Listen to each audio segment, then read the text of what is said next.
Dang, hit hands must catch. Oh, it's been a while, hasn't it? It's been a while. Okay, Scott Stapp. I Oh, missed that's it. not Scott I Stapp. just fucked your bitch in some Gucci flip flops. Yeah, I just fucked your bitch and I made her lip hot. I mean, I Her didn't, lip hot? I didn't really. Yeah, I did. Was it her top lip or her bottom? Got that burn. Now That that's Usher. just being academic. I don't think it matters. Got that Usher. Let it burn. Let it burn. Ooh, hello, guys. Dang. Welcome back. It's been a minute. Welcome back, Cotter. Feels good. This feels. Oh, that's a dated reference. If I ever heard one, I haven't even seen that show, and I know. Me It's, either. I just know it's old. That's all I know too. But welcome back, guys, and welcome viewers, listeners to the Almost Never podcast. Welcome. Our triumphant return after a couple weeks off. One. Lot of, well, I mean, but we haven't been here for 2 weeks technically. So. True. You know what this episode is? 26? Yeah. Which means it's half a year. Dang. Just wanna put that out there. After, yeah, 52. Mm-hmm. Dang. Just want to put that out there. Okay. It's our half a year moment. Felt pretty good Happy, about that. happy half birthday to Jeez. us. Happy birthday. I don't know if you guys saw it, but shout out to my homie Elias. He posted the thing. Shout out. He was like your guys' podcast was like one of the best parts of my Oh, shout out. He I did see that. friend requested me, but I didn't know who he was. So Yeah. you turned him down or what? I that's didn't the do homie. that. No, you It's still didn't. just sitting It's still there. Yeah, that's the homie. Well, now you know. Yeah, you I'll know. definitely accept. Yeah, he's a super cool dude, and he was like just tired from like a lot of like Life. that and like things in the news and stuff like that. So he was like, I really Mhm. appreciate your guys' podcast. So shout out. I heard that. Lots been happening. Most, I guess, semi recently. Trey, you visited the family in Georgia, Jeez, dude. not Atlanta, right? But just I mean, I Georgia. flew into outside Atlanta. of Atlanta. They're just outside of Atlanta, and it was really cool because, like all of them were saying, a lot of my aunts and uncles hadn't seen me in like 11 years. It's crazy. Since my grandmother had passed away. So it was really funny. Me and my sister, we got into the airport relatively around the same time. We got to my mom's house late on Friday. And then Saturday, she planned a party for us. And one of my aunts, when she walked in, I was like, "Hey, auntie." And she looked at me and froze and then just like said hello and walked away. Because she I guess she didn't recognize me at all. And she came back like 2 minutes later. She's like, "Oh my God, I did not recognize you." Did she call you by your government name? No, they all call me Trey. Okay. I don't even know if they know my government name. They'd be like, "Who is that?" But no, yeah, it was super cool because, like I said, my mom's one of 10. So she has quite a few brothers and sisters of hers that still live in their hometown of Athens. So I got to see all her brothers and sisters that live in Georgia. That's awesome. All my aunts and uncles. Yeah. Got to see a couple cousins. It was cool. She Yeah, made me do a lot of housework for her, too. Though. She saw you were able-bodied and you could do a lot. So Yeah. You're so strong, Put Trey. you the word. Yeah. But no, it was a really fast trip. I didn't get to do a lot that I wanted to do, but next time I go out there, I definitely will. You got to do a lot of housework though. Yeah, for her, it was just it was mainly just to really see my mom and family because I hadn't seen them in so long. That's cool. Yeah, it was cool. It was definitely cool. Saw my uncle's thing at the university. That was cool. Yeah. Because Do you he's want part to? of, yeah, no, it's pretty cool. My family on both sides, I guess, have some cultural relevance, you could say. Mm-hmm. To In that community? I would say in the hip hop community and in just the community of ethnics. Could you elaborate on both points for us, please? Yeah. So my uncle was one of 5 football athletes to play for University of Georgia. He was one of the first 5. Before that, it was segregated, and he helped break the color barrier. So him and 4 other student athletes were the first black football players on their team. Shout out to the Applebee's, right? Shout out to Richard Appleby, my uncle. Yeah. It was crazy too because the school they've been playing football at that school since like 18 something. pretty much the invention of the sport. And they didn't go there until the 70s. That's crazy. It's progress, I guess. And you think about it, we're only in 2023. Yeah. So they played segregated 50-some years. more than they've played integrated. Yeah. Crazy. Then you said you went to Home Depot or something, right? Yeah. Oh, yeah. Yeah, because, I mean, like I said, it's a small town, and a lot of those people have never left the city, county, not the state, you know what I mean? Yeah. So they've all been there. That's why my mom kind of wanted to move back. And I was just walking through Home Depot with my mom, and she kind of saw someone she knew. And he started talking to her, and he was just like, "Oh, are you an Applebee?" To me. And I was just like, I mean, my mom is, so yeah, but no. He was like, "You look like an Applebee."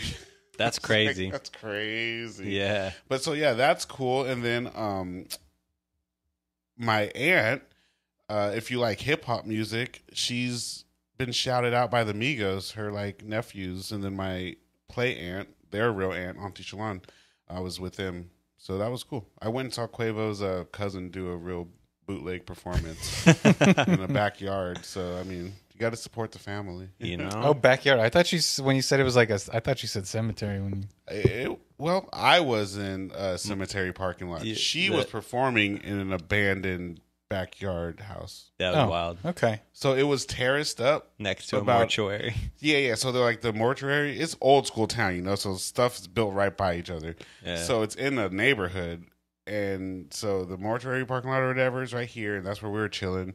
And then there's a house right next door to it, but it's been abandoned. Looked like for years. It's been boarded up, boxed up, and they were performing in the backyard of that house because none of those houses have like. There's no fences or anything in the backyards. Everything's open. You see right into your neighbor's shit. That's wild. I feel like with if it's done right, those could be some heavy vibes. Like it could look really dope if you see that was the thing. Lighting, like it was like filming.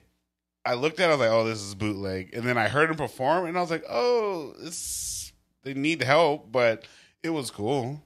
Like the drummer, like it was low budget, but it was cool. Like she could really sing for sure. Music definitely runs in their family. Okay. She could sing. So it was like a band, like not just like. Oh no, she had a full band. She had her cool. sister and her niece as her backup singers. She brought a rapper out, and they performed a little thing. But it was just cool because the drummer, I could tell how they were just struggling musicians because his bass drum was being supported by like a suitcase. Gotta hold it in place. No, it was missing one of the legs. Yeah. You get. I mean, I feel like I don't know. If I you didn't guys, want to take pictures. I was like, you didn't have a little disrespectful. a pang of nostalgia or anything. But I don't know if like as long as I known you guys. You no, never I had, like, did that, for a did second. I was like, oh, they're doing the backyard thing. That's like dope. And then my sister looked at me and she's like, you ain't never played nothing this low budget. And I was like, I haven't. I was like, yeah, I was gonna say, I don't know about that. Yeah, like I was no. like, I You haven't. guys all had like even the lowest of low. Even You guys the were all lowest pretty of low. had like had a setup. your backyard party. We always had relatively good gear.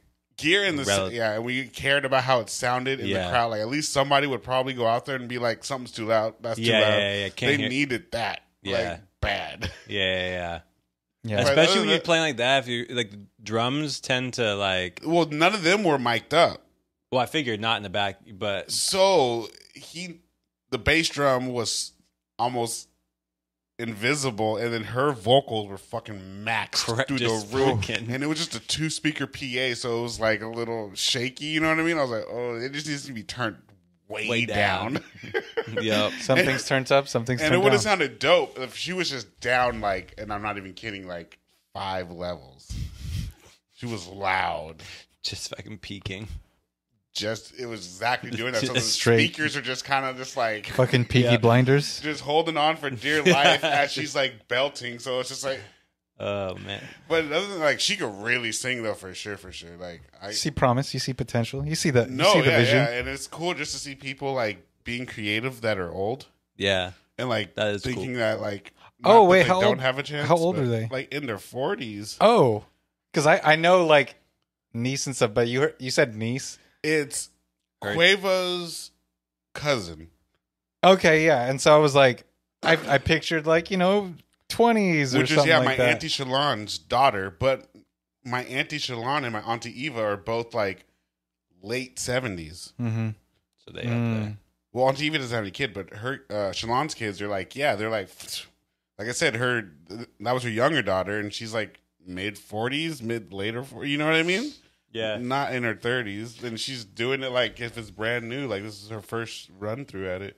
I think that's cool. It is though. There's a couple stories I've come across where dudes are like professors, and then they retire, and then they put out an album, and like they put out like 3 or 4 albums, and like they're like. It does, I think, probably matter what kind of music you're playing to some degree. She's doing what she can do is neo soul, so she could do that lane. Yeah. It's a lot of covers. Not trying to be Willow Smith or nothing like that. Not trying to invent a new sound. Your audience ages with you in your sound. Yeah. You know what I mean? They're not going to ban you because they're already old if they find you. Well, then she needed the high vocal so that people could hear with the hearing aids. It's cool. No, but it's definitely it was cool to see like a really kind of rural place still be as creative as like a LA, because everybody out there looked like they were doing something. That's cool. Mm-hmm. Kind of like a TV show Atlanta. Kind of, but this was like a college town, so this was more like college kids. So you seen it? You seen that show? I love that show. Oh, cool. How far are you into it? I haven't watched the Amsterdam season. Oh, so good. I haven't caught up since season 1. I ran into a celebrity too at LAX. I had no idea who she was, and I felt bad. Who's that? Do you just? No, we were chumming it up, and we were talking for a minute. Her name was Alex, or that's how she introduced herself to me. So I'll just play it out like that. So she's like, "Oh, blah blah." I was like, "Oh, my name's Alex." That she was from like Connecticut, worked in Canada but lived in Georgia, and I was just like, "Oh, that's dope. You got a job you travel for." XYZ, blase. Yeah, she had some kids. She was asking me what I was doing. She's like, "Oh, I'm just going home." And she was saying, "Oh, yeah, I miss my kids." But, "Oh, that's dope. And then these 2 ladies walked up to her.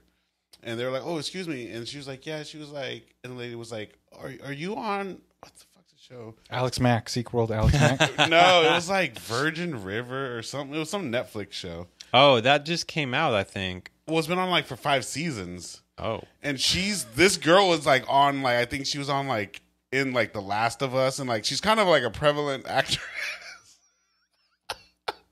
Okay. But I didn't know. I'd never seen her in my life.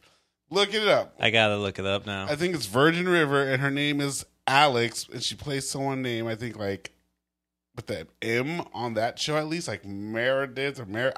Night Shyamalan. Alexandra. There you go. What's say it's Melinda. There it is, Melinda. Alexandra Breckenridge. Yes. Redhead? Yes, but she's not redhead. She was like a dirty blonde. Oh. What else she been in? Yeah, what's her IMDb? Run it down. She's my friend now. Can I see a picture? Yeah, I'll she's your friend now. We DM. Did you? Yeah, no, we this swap shit for sure. And then I was like, oh, this bitch is famous. Like, I didn't know. Virgin River. This Is Us. That TV series was huge. That was. Oh, you said did you say The Last of Us? Okay, I was like, wait, I've seen. I love that. She been in Law and Order SVU. Oh, she's just a working actress, Yeah, she's been in 65 episodes of a voice on Family Guy. Damn. She was in The Walking Dead. Yeah, that one. I was like, oh, bruh. Jesse Anderson. Do you remember that character? Jesse Anderson. Season 5. I don't know if I got that far. Damn. Can I see a picture? No, but like I said, I was tripping out, and then because dude, we literally had like a 30-minute conversation waiting for our flight, and then after they came and took a picture next to her or whatever, I told her, I was like, I feel so bad. I had no idea who you were. I'd never seen you before in my life. And she's like, no, it's cool. Whoa. Oh, that's probably from The Walking Dead. That's just blood everywhere. But yeah, she's my homie now. Cool. Yeah. That's then social, I met a hairdresser, social Trey. A hairdresser from Beverly Hills. Nice. He looked like he was a rapper. That's why I was talking to him. Oh, cool. Like a gay rapper. He looked like he was. What does a gay rapper look like? A hairdresser. I like how he almost tries to bait. Like, it's like how he's like baited you. He's like, I'm just gonna. I just kept going with it though. It's pretty cute. She looked very normal, but like a 6.7, 7.2 range. Is that right? He doesn't mean that. He does mean that. He does mean that. He means I mean, I'm trying to paint a vivid picture for people that are ADA. And using Or you could just look it up numbers. after they hear. How can they look it up if they can't see, Sean? Because you're gonna put a thumbnail up when you say her name. If they can't visually see, though, they're gonna know off my scaling. That makes no sense. I think they would just like, spell things out, or ask Siri. I mean, because what are you're like giving a number? If somebody is like visually impaired, do you think like that a number will help them? Yeah, I think they'd have to kind of like touch the face. You're saying they're blind, right? I am. So if they were to have any idea of like a visual, I don't think a number would give it. I came across a book at work, and I was kind of thrown off. A book at work? I came across a book at work, and I was kind of thrown off. I was kind of, it kind of was like... I tried to get it banned in Florida. It was like a contradiction. It was like a contradiction. So it was a contradictionary. It was, because it was... my favorite words in it. It was... It was like a book teaching... Well, Did the book have a name? Well, okay, no. So this is actually... Okay, it wasn't a book. It was a TV show. No, it was actually not a book. It was actually but it a pamphlet. It was this is in your line of stuff. It's back of the cereal box. It's like the research papers and stuff like that went article? into journal, a book, and it was for the Braille Institute. And it was back in the day of when they were figuring out how to type in Braille, which I thought was a contradiction. How? Well, how do you know when you mess up? I don't think it's like visually impaired people typing. That's what it was. It was. Oh, maybe it gives feedback. I mean, I think if it's back then, it's like somebody proofreads it, essentially. I was confused. It might just give you feedback. Like it might like this was like from the. I'm thinking 70s. Okay, yeah. What if it's the feedback is somebody hitting you in the hand with a ruler? What if you have headphones? See, that's what I'm saying. When you type it, it tells you the don't word. know. I was just putting time and space together. I'm like 50s technology. What do they have? What could they possibly be? How could they be typing if they can't even see? I mean, you can do a lot of. You don't have. I don't have. They call you a to, racist slur. Do you stare at the keyboard when you type? How do you know you messed up? I don't mess up. The squiggly red line under your fucking word. That's all I'm saying, and that was all my question was. How do they know when they mess up? Because in my head, they think they write this great collegiate paper, and it's just Shabobityboobop. Wait, is that what they just typed? Well, then I think like besides messing up, they should probably like. Well, I'm just get saying, a bigger vocabulary. I should have probably read the book, but I was. Oh, you just like. I perused it. It had no forward or cliff notes, so I don't know what happened at the end. Well, I'm glad you're reading books. I figured I was touching this one. And you're like, oh, bibbity bobbity bibbity bobbity. This is never going to make it into the American Journal of Medicine. Oh no, but I did find a bunch of old pennies. That's good. With the feathers on the wheat, like some that are worth a couple hundred. I don't understand that. I don't understand how money is worth. Like, how is a penny worth $100? Well, these pennies, it's like they're errors, and they're from like the 40s and 50s. But like, what assholes giving $100 for a penny? People collect people are giving like millions of dollars for their errors. I know, I get it. Yeah, but like for a penny. No, if you just go to any gold and silver shop, they'll have collectible coins there, and they'll buy from you if it's in good condition, if it's rare. And then they go and they get auction them off. They could sell to like collectors. Yeah, all the pennies we were looking at, they were all rare because either they weren't minted and they had errors. Because most all coins are minted and have very small errors, if any. All of these that were saved from this guy had no mints and errors like double stampings. So I know fiat currency has no value. But that's currency, and that has value. Because there is a collectible rarity to it. That has a collectible value to it. And then, the value is only dependent on... Well, everything's assigned value, but you know what I mean. I'm just saying nothing has value. They are more valuable because of what they were made out of, too. It's not how pennies... It's not regular copper like it is today. Somewhere there's sort of brass pennies. There's all different kind of... There's silver pennies. They printed like pennies, I think, for a year out of silver. Because of the war. because they were using more of the brass for like cartridges and casing. So it's like those are worth money. It's like, you know what I mean? So it's like, it's crazy. It's funny that like because silver is like yeah. People were. Sorry, I've been trying to find Braille typing for you, and I just got nothing. Because that's what I'm saying. I think it was they gave up on it. No, I mean like there's a Perkins Brailer. Perkins Brailer is a Braille typewriter, but that's not what you were talking about. I'm guessing. Yeah, this wasn't a machine. It had to have been a machine. It has to be a machine of some sort. But it was like, because I scanned through it and it was like showing Braille, and then it was like it didn't make sense, and I could see. That's cruel. How does it work on a phone? Well, this was before they thought. I mean, I guess it talks. I guess it talks to you. Yeah, because like I know. I'm thinking it must have talked back. This was just a talk boy before a talk boy. I don't think they had that technology back then, though. That's what I was thinking. How far back then? I mean, I thought it was the 50s. Maybe it was just. I wasn't going to say. I mean, shit from the 70s looks like it's from the 50s sometimes. So, dude, shit from the 90s now looks. Did you watch the shit from the 90s looks like it's from the 80s? It does. Did you watch any bit of the Beckham? I did not. Old. It looks so old. Well, yeah, even it like looks brutal. The TV from the 2000s looks like it's from the 90s. Like it's no different. Really. Right, 90s is like the last, because 90s looks like 80s though.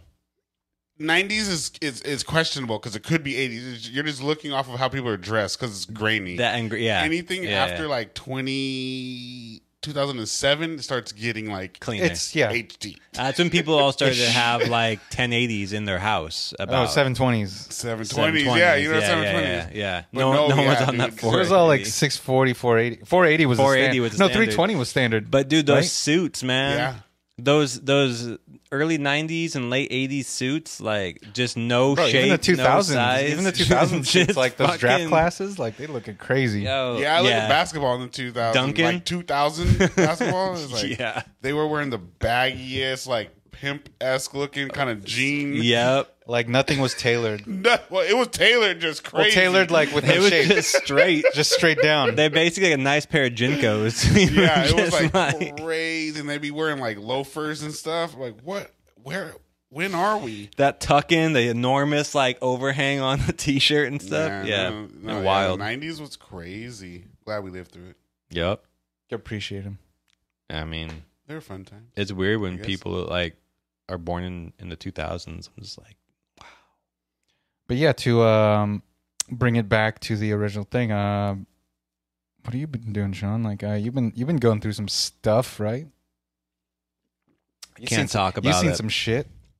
I mean, personally, you don't have to talk about the other stuff. Work's been tough. Yeah. Yeah.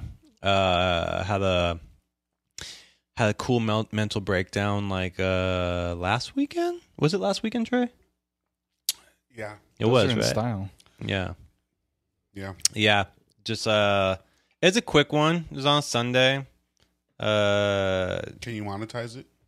If I filmed it, and then I could have turned it into something, but I don't know how people filmed or like, you know, when people are like, oh my god, okay, I don't get it. Like, I'm like, how do you? Or they like film enough of it. If you're like, oh, I look bad in this one. Oh, I look good in this one. I like have to enough think breakdowns. that it's happened to them, and then they're just trying to recreate it. Mm-hmm. What's that? Reenactment. Yeah, when it's like the little title of them. This is a reenactment. This is a reenactment. Yeah, so I went and saw a new cervical specialist, and I got some really good information. But man, it's like $6,000 to work with them. Oh, that's not nothing, man. Health is wealth. Yeah, it's just finding like, I mean, it's like putting, that's a lot of money. I was being facetious. Yeah, well, what's crazy is like the whole thing is they do like if you pay now, it's $5,000. Of course, but we know you're not. But you're not going to. So then we split into two. It's $6,000, $3,000 here, $2,000 now. That's only in a month period. They know you're not going to do that either. So then they get you to the 12-month program, and they're like, it's basically $7,000. It's like, why don't, like, what the fuck? Like, but. Because we live in a country where we've privatized our health and our well-being. Yeah. So with that. Which I guess kind of goes to what we were talking about with the coaching thing? Well, I mean, like I was gonna say, I have to. I'm gonna get my fucking tooth pulled out on Monday. God damn. My back molar. Whew. And so I have to get that like straight ganked out. Gosh. And then I have to get it healed. Yeah, and then I have to get it in. drilled. Oh, and I get an implant. The implant. Because if I don't get an implant, I'm gonna lose the tooth above it because there's no. It's not gonna get. It's not gonna get. It's gonna have an abscess. Well, it's not just that, but it's like the tooth above it's not gonna have anything, and it's not gonna be. The muscle won't be stimulated, so it's just gonna like crazy. Is this the very back or one? Very back. So, do you mind if I ask you the price tag on that? Do you want to take a guess? I do. Well, this is from my mom. What she told me it cost her, so I'm gonna base it off that. So it's the pulling of the tooth out is nothing. It's two things. Oh no, it's three. Could you have to get it pulled, then drilled, then implanted? The pulling is what I'm getting done Monday, and then the drilling and the thing is a whole is like that's a whole other session. So 5,000. So for the first thing, don't even guess the first thing. Just guess. I'm just guessing the crown implant. I'm thinking about total 5 Gs. I said 7,500. Go up. Fuck. 13.5. Oh, lower. 11.12. 8. In between, it's gonna be like according to my mom, maybe about 10 Gs. God damn. So I'm trying to be. I'm like I'm doing some like. Would you go to Mexico to do it? I don't know about that. Well, I would. Maybe like breast implants, maybe, but I don't know if I go. My friend got a whole new set. They look good. They're just as well. No, this is that. No, this is like. But I mean, I get it. You're doing some this like. This is an implant. This is not a crown or a cap or whatever. Like veneers or anything. Or veneers. Like this is like you're getting one out, and then you have to. I'd have to go like the tooth pulling it out.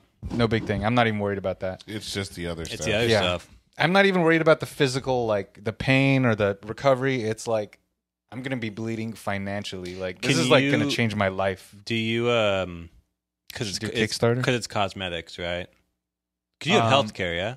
Yeah, I got healthcare. I have the lowest of dental insurance, and I heard that doesn't really do shit anyway. Well, I mean, they often just call this stuff like it's when I had the thing on my jaw. They just call it cosmetic surgery, so it's not covered. Well, it might be because like if I don't get this one pulled out, because it like they say the crack goes into like below my bone, like of the jaw. So like they say even if they do a root canal and like get a crown over that, because it's below the bone, it'll keep like just opening sealed. It'll be opening and abscess, and so it's like not going to do anything. So they just got to like. You can claim it at the end. I mean, I don't know how much you get back, but when taxes come around, you can claim the. I'm gonna try and like how that works. Apply. Like I saw some things for like dental grants. It could be a scam. I don't know, but I'll try anything at this point. But or care credit. They usually have something where it's like. Oh yeah, I got that. But then I thought it was only going to be a root canal and then like get 2 crowns. I thought it'd be like 5 Gs, and so I got it for that. And now if it's going to be like 10 Gs, I'm going to have to figure that out. I can really relate to that. Figure it out later. Yeah, honestly, I mean, like I still have some medical bills coming in from this past year that like I just until they send me like the this is going into a collections, I'm just like I ain't gonna pay you until it gets to that point. That's why'd you need to elect me for president? Trey bucks. Yeah, so I'm like I'm like I'm sorry trying though, to not that's, look. I know that's probably stressful. Yeah, I've been pretty like I was pretty depressed about it for like a good solid, because this is probably can go on like a couple months now. Yeah. So for a period, and I thought it was like, oh, you only have to get a root canal, and I was like, it's a lot of money still, but hell yeah, that's fine. And then I had like took another like kind of dip when I heard like I actually have to get it pulled out. So I was pretty bummed about that. You can't like hold off. Like, is it one of those things where they say like if you hold off any longer, it gets worse, and then it costs more? Probably. But it's like to get it pulled out, like, because I still like I will. I'm not supposed to, but like it's pretty sensitive. Just wear a mouth guard at night and stuff like that. So I just want to get it over with. Yeah. The other part, I have to do it within 6 months, or else the teeth start moving and shifting, and that's why it's like the other one will fall out eventually if anything. I mean, we can start a GoFundMe. Yeah. Yeah. Maybe, honestly, maybe. You should sell some merch with the tooth on it. It'll make a dent in that. We could grind it up and put it in little vials, and people could have a piece of you. Oh, that's true. make a little jewelry out of it. Yeah, so there's gotta be people out there that want a piece of Josh. Yeah, so I'm like trying to like I think I've like gone through the whole like series of like grieving over it. So I've like accepted it. Emotions. I'm not like I can trip out. I can be sad about it, whatever, but like it's not going to do anything. So I've just kind of accepted it. I'll deal with it when it comes along. Do you have a like? Is there one of the areas of grieving that you like tend to go to more than others? Like anger or like making like bargains with like God or stuff like that. Is there one just shutting down completely and then I think that's just like the depression part. Yeah, it's mostly that. It's mostly like just dips into that, and then it's like maybe a little anger about like the system and how like that's and then depression again, and then it's acceptance. So it's really only like 4 steps, but yeah, I feel you. Yeah. I feel for you because I can relate to that, and it is really hella stressful.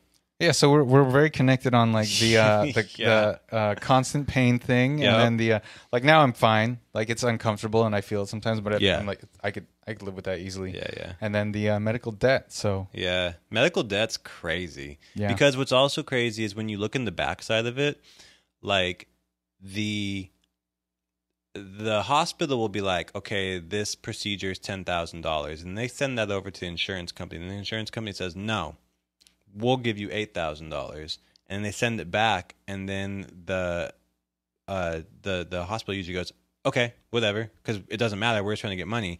They send that back over, and then the healthcare goes, all right, well, we're only going to spend $6,000 of our dollars on this, so now the $2,000 falls on the like. There's just like shooting like darts at a wall, picking numbers. And a lot of times there's I've seen some stuff lately where the doctor or whoever is approving or denying the claim, they're just like cut and paste, deny, like cut and paste, deny, deny, and they're like not even reviewing anything. So it's unless you really like take it to court or you are able to hire a lawyer or something to dispute these claims, or you just can somehow dispute them yourself, like you're just gonna get like burned pretty much. Yeah. But in lighter news, while Trey was in Georgia, I was in Santa Barbara. Part 2 in like what, 4 months? Actually, it was last year. It was like last June because I was there for like Juneteenth weekend, right? And which seemed like not that long ago. 4 months. Shout out Michelle. Shout out Chris. Shout out Grace. Is my math wrong? No. Oh, was it? It's just past. Oh wait, 4 months. Oh yeah, that is. Crazy, right? Mm-hmm. Yeah. Oh, I was thinking like New York or something, I think. But yeah, and so it was a completely different experience. Like it was for my lovely, beautiful, talented girlfriend Marlene's 30th birthday. Shout out Marlene. Happy birthday. I love you. But yeah, it was great cuz like the first time I went there, well, we were on mushrooms for most of the time, and don't go out and have dinner while you're tripping on mushrooms. Pro tip. Yeah. And so we went out to dinner. We went to this was not this past weekend with Marlene, but with my with a couple other friends, and we went to this Indian restaurant, and I thought like you told me this where your tolerance goes up. So if you do mushrooms one day, the next day you have to do more to feel the same thing. So I was like, oh, okay, I'm just going to take the same dose I took yesterday, and it should be very chill, and I could like manage this in a public space. But like on the way there, I was like, holy shit, this car ride is freaking me out, man. I feel like part of that goes down to though, like what food you have in your belly and like others. I had none. Yeah, like, and then if the first day you had food in the belly, I did have. So it's gonna hit you differently. Yeah, but this time though, you actually got to enjoy your food. Yeah. Because the food was very mid the first time I went, and then this time it was like almost across the board. Like it was excellent. A lot of good places. I actually went to. Have you heard of Broad Street Oyster Company? No. They have a location in Malibu, but they also just opened up one in Grand Central Market somewhat recently. Snap. I went over there, had like, I'm not even a big fan of shrimp cocktail. Like she liked it, and I was like, okay, like I'm down for whatever you want. Had the oysters there, but the shrimp cocktail, like these are some fucking Big boy. Shrimp. Some shrimp. Some prawns. Shrimp. These shrimp, dude. Like they were huge. Ain't like, no scrimple scrimps. Yeah, No it was like. Yeah. I was thinking my thumb was big, but no, these are fucking fat ass shrimp. Yeah, like there's a shrimp. yeah. And there's like house made cocktail sauce. That shit was bomb. What is cocktail sauce? I have no clue, Is it honestly. ketchup and horseradish? I think it could be something like that. I think it is. It had some like I could detect other spices, but I was like used to the shit like the cheap stuff in the can or whatever, you know. And I'm like, that shit's kind of boo boo to me. I don't really like it. The Kirkland like little the party platter. Yeah. And I was like, okay, I'll have like maybe 1 or 2 from that, but I'm not gonna. I hate shrimp cocktail. No, I think like, do you like shrimp? I love shrimp. Like, do you? I think do you shrimp have to cocktail's just weird. Cold shrimp to me is just weird. Well, yeah, I'm not like a fan of it, but this shit was like, I think you would like it. Oh It was no, bomb. when it's like butterflied right and like pop. Yeah. Yeah, for sure. Yeah, it was good. Do you put shrimp in your Bloody Mary?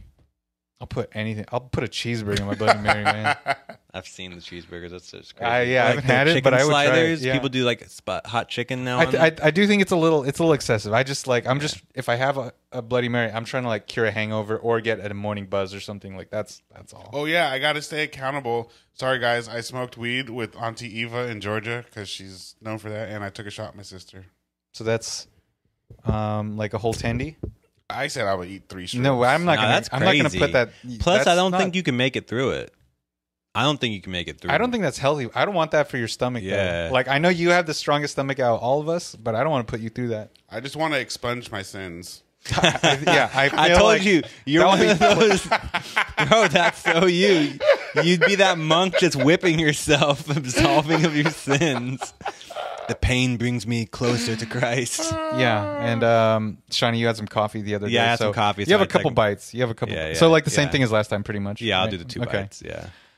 So yeah, that's I'm still going strong, baby. Yeah. Appreciate you. Yeah. Yeah. It like this last week, no problem. Like going out, being social, whatever. Not a big deal, but like those first 2 weeks, yeah, that was tough. But yeah. I was sober going there, and I realized the only thing that I like weed for is it just helps me socially. Really? That's funny because that's like It the makes opposite me of many awkward. people. Yeah, it just makes my mind slow enough to where I can talk to people. Oh, like so Oh, you're a little more shit. thoughtful instead of Well, my mind's just not. no, yeah, like so Yeah. you can pick your words more carefully, I guess. Yep.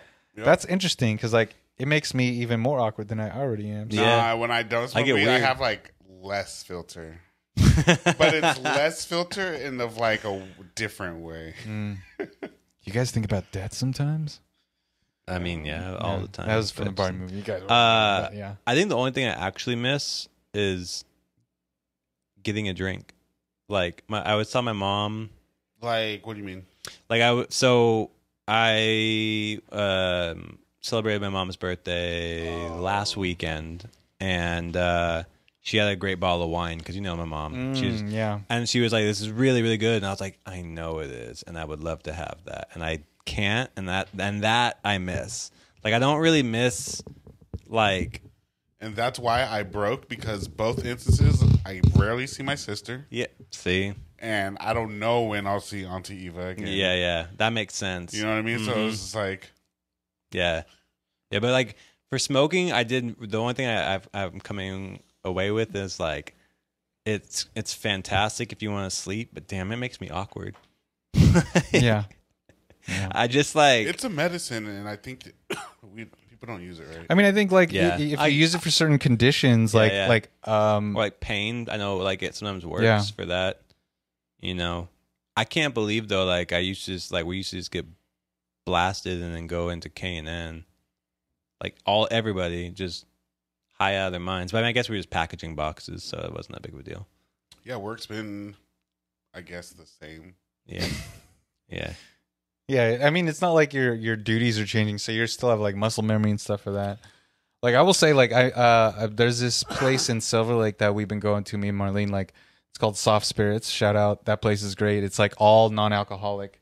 Nice. Spirits, beer, wine, like near beer, whatever you want to call it. So I make a damn good like mocktail.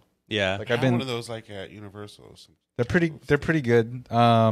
It's just better than like your non-alcoholic options of either like a fizzy water or like a juice or some shit. It's like I love juice. it's just nice. Oh yeah. I love a good juice.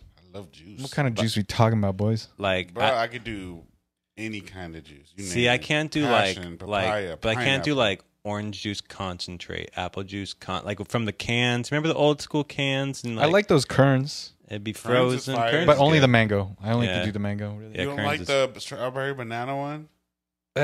Like I think I would. should be a I liked it back milkshake. then, but I don't think I like it now.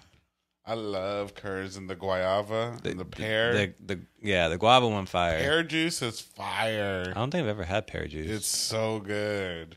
One of the best if you can. So like the Ollipops, they have one right now. It's a crisp apple for like the season. It's insane. Like I mean, if you like Martinelli's, if you like that Oh. Martinelli's flavor, Yeah, it's like that. Martinelli's Oh. is the shit for New Year's Eve. Yeah, yeah. We've been. I can. It's so much sugar in there. It's so good. We got What are some. you, grape or What's it regs? called? Oh, regs. Yeah, regs. Or they have some like funky Grape. like. They have No, they grape got some and- combos. No, and it's stuff the now. cranberry Oh, do one. they? I think they have the grape one. Yeah, and I I've think only they have had the grape and one. regs. Maybe like- a strawberry. I like the regs. Strawberry like could the be regs. good. Strawberry could be good. Yeah, we went to this Oh. the place. We got it's called Non, and it's like we had like a rosé kind of replacement, and then like a kind of like a Pinot, like a white wine replacement. That one was really nice. It had like didn't just taste like juice. It had like I think maybe some cinnamon or something in it, so it gave it like a little different profile than Some cinnamon. some regular ass juice. Juice. Have you like Yeah, it was great. this whole time? Have you also kept like sweets? Like nothing replaced your cravings. Like no sweets. or anything I mean, that? like all like I got her a cake for her birthday. Like Oh, that it's makes this big ass, and like I've been eating the shit out of it, like because it's dense. Like I got a 9-inch cake, and but it was like this big, but it felt like it was like What kind of 10 cake? pounds. German chocolate cake. Ooh. So got that like It's coconut like what apple? I don't do chocolate. at all. Do you do? Do you do? Well, do you do cake? Like, would you eat cake? Because I was gonna say, Just like, size. like velvet, like red. I velvet. love a red velvet or a velvet. carrot cake. Anything that That's they're not using chocolate a or cream vanilla. cheese I feel like red icing. velvet's just hidden chocolate. It is red velvet is kinda chocolate. I It's think like a cocoa. Yeah, Yeah. that's like how you make it is cocoa. But I think that's what it is. The cream cheese frosting. Oh So yeah, anything that's- with cream cheese. Anything with cream cheese. So maybe if you had frosting. chocolate cake with cream cheese frosting. Maybe I'm like, is this red velvet? Do you like cheesecake? just close your eyes. No. I love cheese. That tastes like Consistency. cheese. That okay. Although I because feel I'm like like- that's cream cheese, like pretty much, but like kind of Consistency. funkier, a little Like thicker. flan, I don't do all that. Ooh, stuff. I'll fuck up a good Ooh, flan. I love I don't flan. do that. Nufo knows like I ain't no custard. whenever we go to Nufo's I love house, custard. and you'd be there a couple times where I'm like, we just get super high. End of the night, I'm like, it's a little quiet. I'm like, hey, you guys want some cookies right now? Oh, dude. It's like kind of count. It's Yeah. like you can count on me every time type at of like cookie 11. are you if you had to be a cookie? What type of Oh. cookie am I? Yeah, if you had to be a cookie. I'm like a really good, I think just straight up chocolate chip, but like I'm like fancy with some like like candied walnuts and some like Okay. sea salt. You know, some like an edgy original, but Alright. you can count on me. You know what I mean? Sean? Don't say oatmeal raisin. No. It's kind of Little tough. Snickerdoodle. That's I can see that. So yeah, Snickerdoodle's my first thought, but or a dark chocolate peanut butter. Ooh, And why? And why? Well, Snickerdoodle because it's just like you do seem a little snickerdoodle. yeah, it's like Like cinnamon sweet and like it's like white bread but spiced up. You're Yeah, it like, got some- it's got some seasoning on it. seasoning on it. Yeah, and I feel like the dark chocolate peanut butter one is like it's just like it's like over the top. It's like you don't necessarily need it, but You're like just OD or something. Is that what you're yeah, saying? yeah. You mean like those Levain ones? Like exactly. that one's those are good. exactly those ones. Yeah. And you wouldn't be a cookie because you don't really like cookies. I'd be white macadamia nut. I was gonna. I thought you'd be like, I'd be rice. Decadent, baby, decadent. Yeah. Yeah, for real, for real. Because no chocolate, Because white chocolate, that's not chocolate. Yeah. That's not Yeah. chocolate. So it's like it looks a little plain Jane, Until you but then bite you hit into it and you're like, oh, Some shit. richness. And then you get another bite. You're like, oh, what's that? Macadamias come out of nowhere. You're like, Savory. damn, I really like this macadamia nut. I never knew. I am a fan of They are macadamia. delicious. I Sprouts would got- love got some macadamia good nut cookies so much more if you could make white macadamia nut cookies and then take the nuts out before you eat them. But you have to cook it with the nuts in it to get the flavor. Oh, I see what you mean. So you don't want the actual nut. You just Yeah. want nut flavor. I just want the nut flavor. I don't want the nut. No sweetness. Just the all essence. nut. Just Nut essence. essence. essence of nut. Roger that. Can you like concentrate nut and just put it in my? I could concentrate in nut. Yeah, for sure. Like we can make Edgelord. we can make chocolate chip cookies, but with white chocolate chips, and then drop some concentrated nut in there. Just nut juice. Just pause. Little. So it'd be like a Yeah. white macadamia. Are your socks White guy named Damon. Are your socks Black Flag? No, undefeated. Ooh. Oh, Shout out. Shout out to my panda bros as well. Panda. yeah, panda. Yeah, but yeah, it's also I fucking rode a horse for like the second time in my life. How I was seen that? that, Dude, that was so fucking cool. Like I could see like because Marlene's horse girl grew up on a farm, had a horse, was riding a lot of her. Imagine trying to shoot youth. somebody riding that bitch She's full force. No. Bow and arrow. Or anything. Yeah, really. Even like Spear, throwing a anything fucking- really. Yeah, Going as fast as it can Yeah. go while it's galloping. but I could see why people are like obsessed. If you're like a horse person, you're like a horse person. Because it's like, yeah, you're a cat, you're a dog person. Like I get it. I'm a cat person, but like original a mode horse. of transportation. Yeah, man. and it's like they're such like powerful, majestic creatures. Mhm. They're definitely like more of a connection. Like they are trained and they're smart. They like they know like their rider. Like I thought I'd be nervous, but when we first met the horses, mine was called Zaka, and like I was just petting him, I was talking to him, and then he like I was just like, oh hey, how's it going? And then he just like stopped and he just went like and like he put his head like on my chest and kind of just like nuzzled me.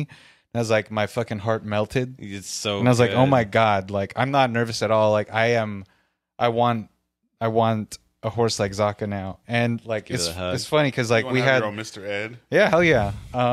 After we saddled up, you know, we were about to leave like because there was a I don't know what you call him, a guide. Yeah. He had the lead horse. He was leading the ride. He's on a bigger horse named Montana. What was your And horse name? Zaka. Zaka. And Marlene's was Sprinkles. Cause she was like brown and she had these like white, like little just sprinkles. This is perfect. But it was very like cutesy horse name, like what Very Barbie's horse much. would be named or something. Yeah, totally. But like my horse was like on the younger side, like 9, and he was like starting he had some beef with Montana because like we were about to get off, we were about to start like getting off the ranch, and then he fucking went to Montana and he was like Bit him. and just like bit him like right here, and I was like, okay, I was like control your horse, Josh. I was like both like Chill, a little chill, I was a chill. little frightened, and I'm like also excited. I'm like, all right, like if this is how it's gonna be, if like he just runs off into the distance going full gallop, I'm like, I'll I'm just try and with fucking him. hold I'm on, with you know. It was fucking great. We went to the beach, like we couldn't do a gallop or anything. We had to do a Trot. trot, which is like, fuck, I forgot what's faster than a trot, but she's gonna get mad that I don't remember. But like, yeah, we got to go on a trot, but it's like it's bumpy. A gallivant?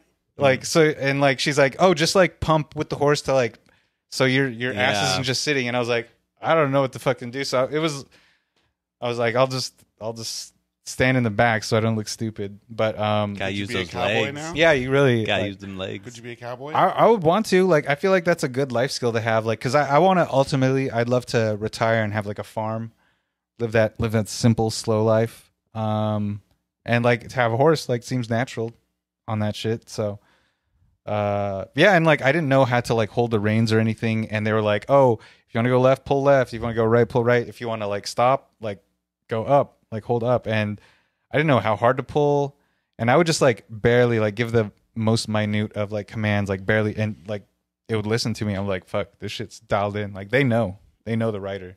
Mm-hmm. But I feel like once it is that you break a horse, like they basically at that point they follow the ways. yeah, I think like its spirit. You done kunta kinted it. That sounds real. Like exactly what. Have you ever read horses? Yeah. Yeah. It's cool. Yeah. But no, it is what it is. Because when you normally get a wild horse or a bucking Stallion. bronco, you gotta. well, I mean, you raise them Break 'em. too, but like I know what you Yeah, mean. yeah. The first time you ride a horse, whatever.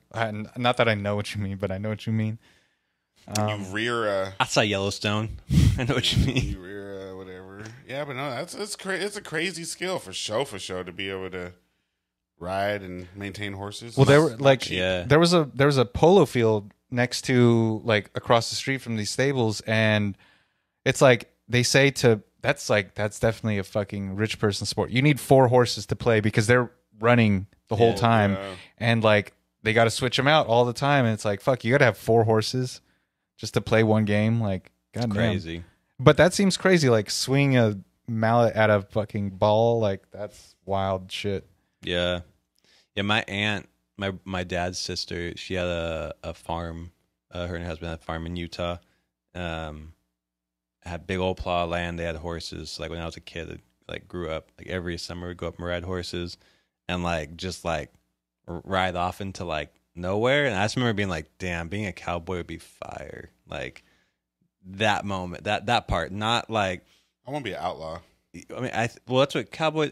I mean, it would make the most sense, like in that time period, to be an outlaw. Because like you kill someone, just move to like 2 towns over. Yeah. You know, like people don't leave like within a 50-mile radius of there. They still don't do that. Yeah, that's true. Like My like a aunt lot of was your saying a lot of that your her a lot of your boyfriend relatives. hasn't even left the city or the county of whatever, Yeah, and he's like in the 70s. Be a quick draw. I'd be quick draw. Oh, I'd be. got to be handy with the steel if you know what I mean. Yeah. Got to earn your I'd keep. be Tombstone Trey, because I put you 6 feet under. Wow, you've been You've been thinking about that. Yeah, you have thought about that before. you have your cowboy persona. Was that movie that had Jonathan Majors in it? Harder They Fall. I haven't seen it. I heard it's really good though. It's real good. I'd be that tough ass Yeah. black cowboy that just comes in. Like that cowboy's wearing flared jeans. Why is they all got all them rips on them? But they're clean. A Mary? Is that what it says on his butt? On his behind? Strolling with some dunk boots. That's what I was gonna say. Got swoosh on them. Yo. Well, what would your cowboy name be? Your outlaw name be? Sean would be like Shawnee 2 guns. No, it'd be like Shawnee 1 gun. Let's see here. Doc Shaladay. I mean, Shawnee 2 guns actually. That one's good. That one is I like pretty it. good. Shawnee 2 gun, but it Yeah. only has 1 gun. But he shoots fast enough that it looks like 2. Ooh. Ooh. I'd be one of those ones that does. That you said you want an essence. Josh is just Compassion. Josh is the edgelord. That's No, he'd be like Steed Lord. like lightning. The outlaw Joshy Wales. You'd You've be heard like Josie- lightning. Josie You'd Andrews. be I don't like know. lightning. You'd just be called lightning. Quick draw. manslaughter, manaling. No, it'd be quick draw. Quick draw. See, he just comes with like what? Nah, what they rhymes could with just the call J you the stuff? artist. No, they call him El Gato. I like both of those. You know, I like the thing where it's like just do like a J like in bullet holes. Ooh, I would be El Negro Gato. Black cat. Cat, the Black Panther, but you just show I'll just come in rapping Kendrick Lamar. doing this. People are like, what is he doing? I got the Black Panther little kufi hat in like the 1800s. You got Fucking- the you're- teeth chain around you. Dang. You got a cowboy hat with kente cloth and with the shit kente like that. cloth. Dang, I got the sheriff star with the black fist. That'd be hard. But it's Africa though with the black fist. Dang. You'd be like, it's like what you with the Star of David, Africa with the Star of David and the black fist. Who was that on Black on Israelites. Blazing Saddles? Yeah, Blazing Saddles. Who was that? Not Gene. That wasn't Sidney Poitier. No, it was. no. Was it Sidney Poitier? No, he was in there, but we're talking about the main dude, Richard Pryor. Yeah. No, Blazing Saddles. That was not Richard Pryor. No, it's Sidney Poitier. Was it Poitier? I'm pretty sure. Yeah. Oh, Wasn't Richard? Oh, wait. Yeah, you're right. Yeah. You're right. Yeah. No, it's Gene Wilder. Willy Wonka. Wilder. Yeah. Gene Wilder. And Richard and Sidney Poitier. Yeah. That was great. I watched a little bit of that. That movie is crazy to watch. Loose lips. Yeah, I'm like, dang, stuff just They could say whatever. was really allowed. Hey, But even with Pulp Fiction, kinda, yeah. and it was like the 26th well, that's anniversary. just Quentin. He's true. He's just That's brazy just- with his shit. Yeah, I mean, I guess because Samuel L. was there was some Makes it level okay. of like, yeah. I mean, I hate to say it like that, but like there was some level of like, okay. I was watching the voice actors from Boondocks, and one of the guys who plays the black guy is white, and he be having to say the N word all the time. It was the old one of guy. the dudes. He's a famous actor too, and he's a voice actor on there. Oh, I can't remember. Oh, the white dude playing the black guy. No way. I was gonna say like, oh, it's they're playing the two old guy. Not Uncle Ruckus, not Uncle Ruckus. I don't know because Uncle Ruckus. I don't know who what character he's playing, but it was just a clip I seen, and they're just showing like all the times like everybody had to say it, and he was like having to say it. It was just funny. It's not the neighbor dad, is it? Who is? I don't know what character it was. I'm thinking of the actual actor who was voice acting it, and he's an old guy. He kind It's of not reminds me Stink Meaner, is it? Nah, he reminds me of the dad from American Pie, but not that guy. Not even that ethnicity. I can't. It's like a secondary character. Yeah, it's got like a secondary character, and Cat Williams was the pimp on there. Yeah, I knew that one. Name slipped back. But no, it was I was like, but no, I was gonna ask because I heard a piece of Shinfo the other day. I don't know if it's true or not. I love that use. Great job. Mm-hmm. But do native people not like to be called Indians because Christopher Columbus stole the map that he thought he was going to like India, but ended up over here? I mean, I think it's really an individual basis. Depends on some people. I think probably some people are fine with it. Some people don't. But that's a true story, though, right? Yeah, he basically was calling them Indians because he thought there was India. India. But yeah, Yeah, that's what he thought. He went around the world. And he did steal the map, right? Oh, I don't know. I don't know about the stealing map thing. Yeah, but he stole the map from the queen. They don't like to say that part. Wait, just stole a map from a queen? Yeah, that's how he found the map, because he thought it was a map of unclaimed treasures and royalties. So he actually stole the map from the queen, and then there we go. Our great grandfather found her. Dang, I mean, I don't think that. I'm just going through because I was trying to look for the white dude voice, and I just like forgot CeeLo's the Reverend. So many people. Yeah. Fucking shout out Regina Hall. Yeah. Dude. Busta Rhymes Riley. Busta Rhymes is Phenomenal. Mac Tastic is Snoop Dogg. Gangstalicious was Most Def. Gangstalicious. Yeah. Gangstalicious. Yeah. I'm just trying to. My voice is like my. I'm trying to make my face like. Gangstalicious. Charlie Murphy was Ed. Ed. I need to go back and watch all Ed the Third. The two white dudes, who like were ex-soldiers and they were just like mercenaries or something. You know those ones. It was like Eddie Winkler Jr. and Eddie Winkler the Third, but that's like Boondocks was ahead of its time. They're trying to like bring it back for something. They've been trying to bring it back. No, but they're still like I went on like a internet rabbit hole on it, like because I just put it on and I was like watching the episodes and stuff. So good. And they're still selling merch, like official merch from the website. They are still trying to get it back up on like either a movie or like bring it back syndicated or whatever the fuck it is. Yeah, I don't know what the white dude is, so I'll have to find it because I was dying because I was like, this guy, they got him saying it like crazy because there was obviously a lot of those sessions were filmed. Yeah, so it was filmed. Yeah, thank God, because it's funny seeing those behind the scene things. Yeah, it's great seeing Regina do that thing. Voice, that's what I'm saying. Because it's Riley and what's the brother? Riley and Huey. Huey, yeah, crazy. Yeah, no, that is pretty crazy. A pimp named Slickback. So is the Will and Jada drama, but hey. Oh, crazy? I don't think it's that crazy. It's funny. It's more entertaining. I thought it was just known. Like, kind of.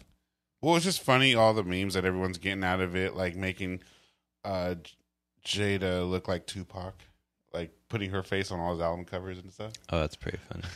Yeah. Like as if she's going to come after P. Diddy. Damn, imagine. She's the killer. And then it was funny because I seen another one where it's like she only got this hyped because she thought the TS meant Tupac Shakur. And it was Fat Joe giving her some Terror Squad dunks or Air Force Ones.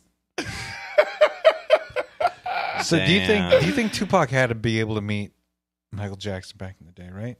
He probably met him before. You think? Yeah, probably. no. I mean, was probably in the same room. Because a lot of people, like Game, I think, said he's even phone call talked to him before. And he even said, Tupac? Michael Jackson. No, Tupac. Yeah, Tupac and Michael Jackson. I feel like they probably had to meet. I would believe so. Yeah. I would believe so. Yeah, for sure. 100. And because everyone even T-Pain talked to Michael Jackson before, and everyone said that his voice was definitely, he just manipulated it when he knew he was on camera. So he talked more like this? There you go. But then he was probably just like regular. Oh, hell yeah. Oh! That's a famous he's picture. He's black. He's black. Hell yeah. Yeah. Man, he was so handsome. He was, but dude. This is body dysmorphia and shit. Like, look, crazy. I was seeing Little Kim. I was on her Instagram the other day. She looked terrible right now. And that's just because plastic surgery is just... Well, like, I mean, I don't know. You ever get, I mean, you know him or you know of her. I don't know how much of a fan, but like I saw it. This is probably like 10 years ago still. Like I saw Jenna Jameson like in person. Didn't look great, but then she's also like been through a lot of stuff. So like probably mental health wasn't great. But yeah, like I like big fan back in the day. Big fan. But like not Little Kim looks like Michael. She looks like a Jackson now. What about she went all like what's it called? Her nose. Yeah. Oh, and it got like like Sammy Sosa or some shit. Sammy just he fell into a bucket of bleach or peroxide. What's Foxy Brown look like? I know she ain't. She's blind, so I don't know. That's she's going deaf actually. That's Lil Kim. Okay. Yeah. Foxy Brown is going deaf, or she's been. She's been for a while now. A lot of her but yeah, because I think she's. But I was a big fan of her. I was a big fan of Foxy. Yeah, no, she can rap. I was like Foxy over Lil Kim. Over Lil Kim too. Yeah, I was like Team Foxy. You didn't like the raunchiness of Lil Kim? No, I just like the her voice kind of like lower. Yeah, it was a like little more like yeah. Like, and it was just kind of like a grittier flow or something. I fuck with both of them for sure. Yeah. On that, I like Charlie Baltimore. I don't know if you ever listened to her back in the day. Sounds very familiar. Yeah. On that Will and Jada thing, I saw a thing that was like, Jada said that Jaden saved her life with psychedelics. I saw that. I just laughed. Yeah, I laughed. I was like, this is why it's a joke, because this is all for just promoting her book. Like, she's just saying bullshit at this point. Your life got saved because your son told you about psychedelics. I mean, I know he does. All his music's on him and Willow. They be talking about fifth dimensions and everything. I just don't believe anybody that's completely saved from hallucinogens. Well, I mean, like I could see it. Maybe like it's not completely. Yeah, it's like it breaks like a pattern you have of like behavior, because it's like because you know like possibly because coke and those other things, like you probably have to get disconnected from your kind of like your body and your thought patterns and stuff. I wonder what it meant to her though that she was saved, because it would also seem that her actions are problematic still. So that's like I'm talking about, and I know nothing. I'm only talking about the perception of what she puts out, but it would seem that in that essence, she don't care about Will a lot. Well, she's had some problematic, you know. Oh, and you know what they were saying about the slap? Why it could have been justified, and people are kind of like, maybe the slap was justified. Because they're saying that before that, and Jada said this, I don't know how long ago or when it was, but she said that Chris Rock hit her up and asked her out on a date because he said he had heard her and Will were separated. I mean, it's any number of things. Doesn't Chris Rock have a wife? I don't think so. Oh. So I think maybe that's what the slap was. I know Jada said that she thought it was a joke. She thought it was a but skit. That's Jada being Jada, not standing up for nothing. Yeah. I mean, not standing up for Will, at least. But I just not feel, having Will's back. To me, in the whole thing, I'm like, it would appear that mentally, like, and I don't know, maybe Will's doing a whole lot of stuff on the outside and he's taking care of himself and everything like that. He just don't put his shit out there like that. But I agree on that. But I mean, like, I feel like he's getting the worst end of the. Seems like he's getting the shit into the. It seems like it. But that was what makes me also think like he don't give a fuck, or Jada has some craziness over him and keeping him at bay. Well, like, I mean, even those were his actions, so obviously, I think, like, honestly, naturally, he's gonna get the. No. I mean, just like, well, what's the craziest thing though? Like, if she was like, "Oh, he slept with the dude." I mean, like, that's not even. I don't think people Hollywood or something. Yeah, I think people would be like, sure, but I'm just saying, like, I mean, welcome to Miami. I guess that would be. A Miami. I guess that would be easy for some people to say. Wow. But I would just feel that a lot of people, and he knows his core audience and what brought him to the forefront. I don't think that they back that. Yeah, but they aren't really fucking with him anymore. I'm just saying, I don't feel like any mid-age dude, black dude. Yeah, that's who I'm talking about. That looked up to Will Smith would want that to. But do they really fuck with him anymore? Of course. Okay, I don't. I mean, who else? Well, but like, Denzel and Will Smith. Look at his last, like. Realistically, though, who else? Like, well, but then you're just saying like. Age? Like, I'm being honest though, like Chappelle? for a white actors, there's nothing for African Americans. He's way up there. Cuba? I bet you Forrest and Denzel are the same age. Well, I'm saying Will though. Yeah, Will's a little younger. That's what I'm saying. Will, like, he's the guy. Like, Idris.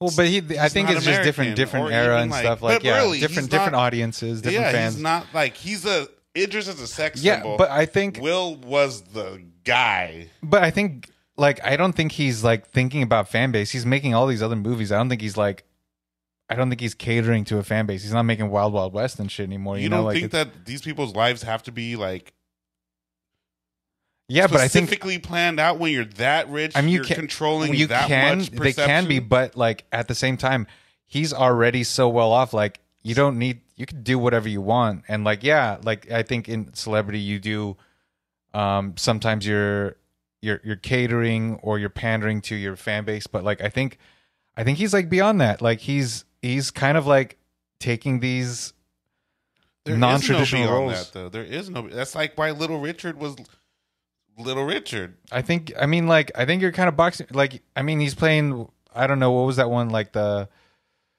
was that last role that Will did that was the major role, like the slave one. Like yeah. I don't know what country that was from, but he's like trying to do this accent. And I'm like, I don't think you should be doing that accent because it's like, but like emancipation, he's right? The dude looked at from the black community as he's the Obama of acting for black people, and I don't know how to make it more clear. But he's. I get what you're saying, but like he's that dude, and I truly feel that, especially being black, I don't care about your orientation or anything like that, but that's a huge thing. Well, especially technically you're the audience that you're talking about. I could fall into there, yeah, but yeah, it's like, and going back south, I really do now see it's like we're really privy to a different lifestyle being coastal. No, I know. People in the south also on the West Coast and California, like, dude, they are so hardcore about religion. Any race. Hardcore about God, so it's like it's just different. Like we don't think about God like how it's they Bible Belt, bruh. It's exactly so because he's gonna save or God. You know what I mean? You. So I think we have a smaller view when we think of things like that than the rest of the nation. Well, but then I'm also saying like, yeah, like he knows his fan base, but like he's Hollywood. He's thinking like of how we would that's more our think perception of we already know what Hollywood is. That's not really how people think of Hollywood. They think of Hollywood as royalty.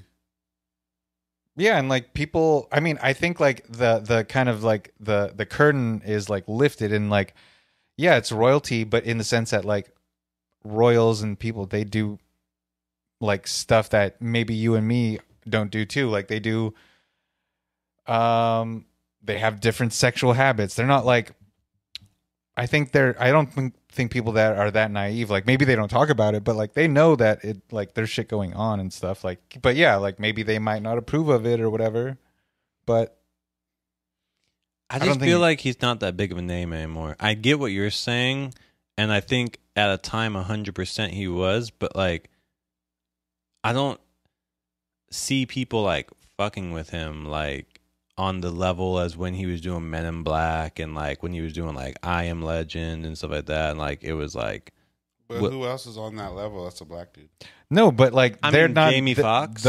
Those types. Well, yeah, like he does more. I think Jamie Foxx is bigger than him now. Yeah, in terms of like doing more. Jamie Foxx isn't like a box office staple name. He's not driving. He is. I think he is now. Like Will Smith is not. Like look at the movies he's making. I don't think. I mean, well, Will Smith isn't going to necessarily maybe make a movie that's going straight to Netflix like Jamie Foxx will, but I still think that like in the world of Hollywood, maybe before the slap, even still now, actually, I still think that Will Smith does have higher cachet than the Jamie Foxx, for sure. I mean, cultural. I think cultural cachet. Yeah, I think I agree with you, but like his fans aren't gonna make his movie a success. But he's like so they're big, not. he doesn't need fans. He's got the name. And well, exactly. That's why I'm saying. That's like, what I'm thinking. He's protecting the name of Will Smith. The name of Will Smith isn't built on him being a different way, and maybe he wants to keep that. Well, but then why do you think he's so married to Jada and they're not living together or anything like that? And they go to these events together. No, I think it's money. Yeah,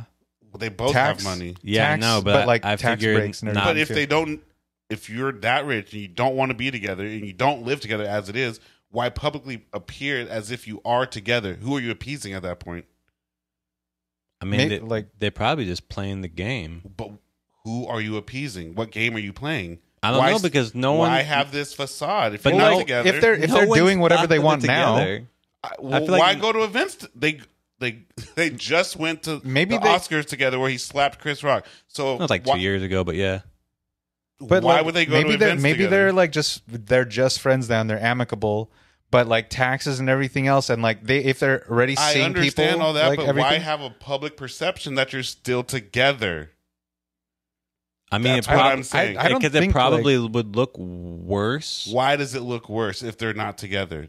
This is what I'm getting back to about the point of maybe this is why if she does have dirt on him, he doesn't want it to get out. Perception. I don't know. I mean, like I don't see what dirt unless he like killed a baby and ate it. Anything. I'm saying she's either got something over him to where he not going to badmouth her in public like she wants to about him or has, says things about her, or he truly doesn't care. Maybe it is him. Like maybe like what you're saying could be possible. But what if he has attachment issues and he does not want to divorce or like really separate officially? That's all up for speculation. Yeah, for exactly. Sure. Like I think it's all like we're all just speculating. It's all just gossip and stuff, but I'm just saying it would. Why appear to be together with somebody if you're not together, especially if you're both financially, economically set. I think it's also, but like because you're saying you want to say it's a perception, yes. So, but what is the perception you're trying to show? But it's you're also trying to like show a solid family. What you're saying what too, like I don't like get the you. It's not as like. But it's almost like a cultural association. It's Will and Jada, even if you know that they're not. That's they're what not. I'm saying. J. Cole stopped saying Will and Jada references at his shows now because of all this. Yeah, he's not dropping that line no more. But like, that's exactly what I'm talking about. It's that Will and Jada love. That's a cultural thing. I'm not expecting white people to be like, "What's that Will and Jada love?" and to understand what that. But what I think means. we did. But that line was also like 7 years ago, so it's already just irrelevant. Like even like.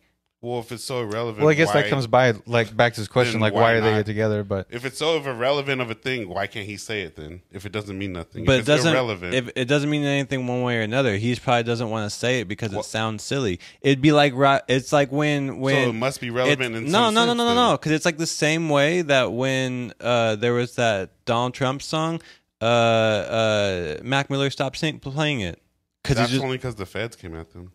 and Donald Trump came with him at legal action. Him, Nipsey Hussle, and YG.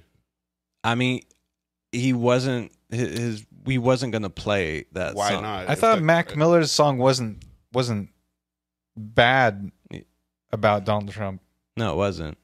I thought it was like it was a positive. It was a positive thing. It was like I want to be like Donald Trump. It is kind of like crazy though. Like he's like out, and then he stopped playing it because he he was like, "Oh yeah, I don't want it. It doesn't match anything. It doesn't match what? It would sound weird to fans if I'm like out there. It wouldn't sound weird to some fans?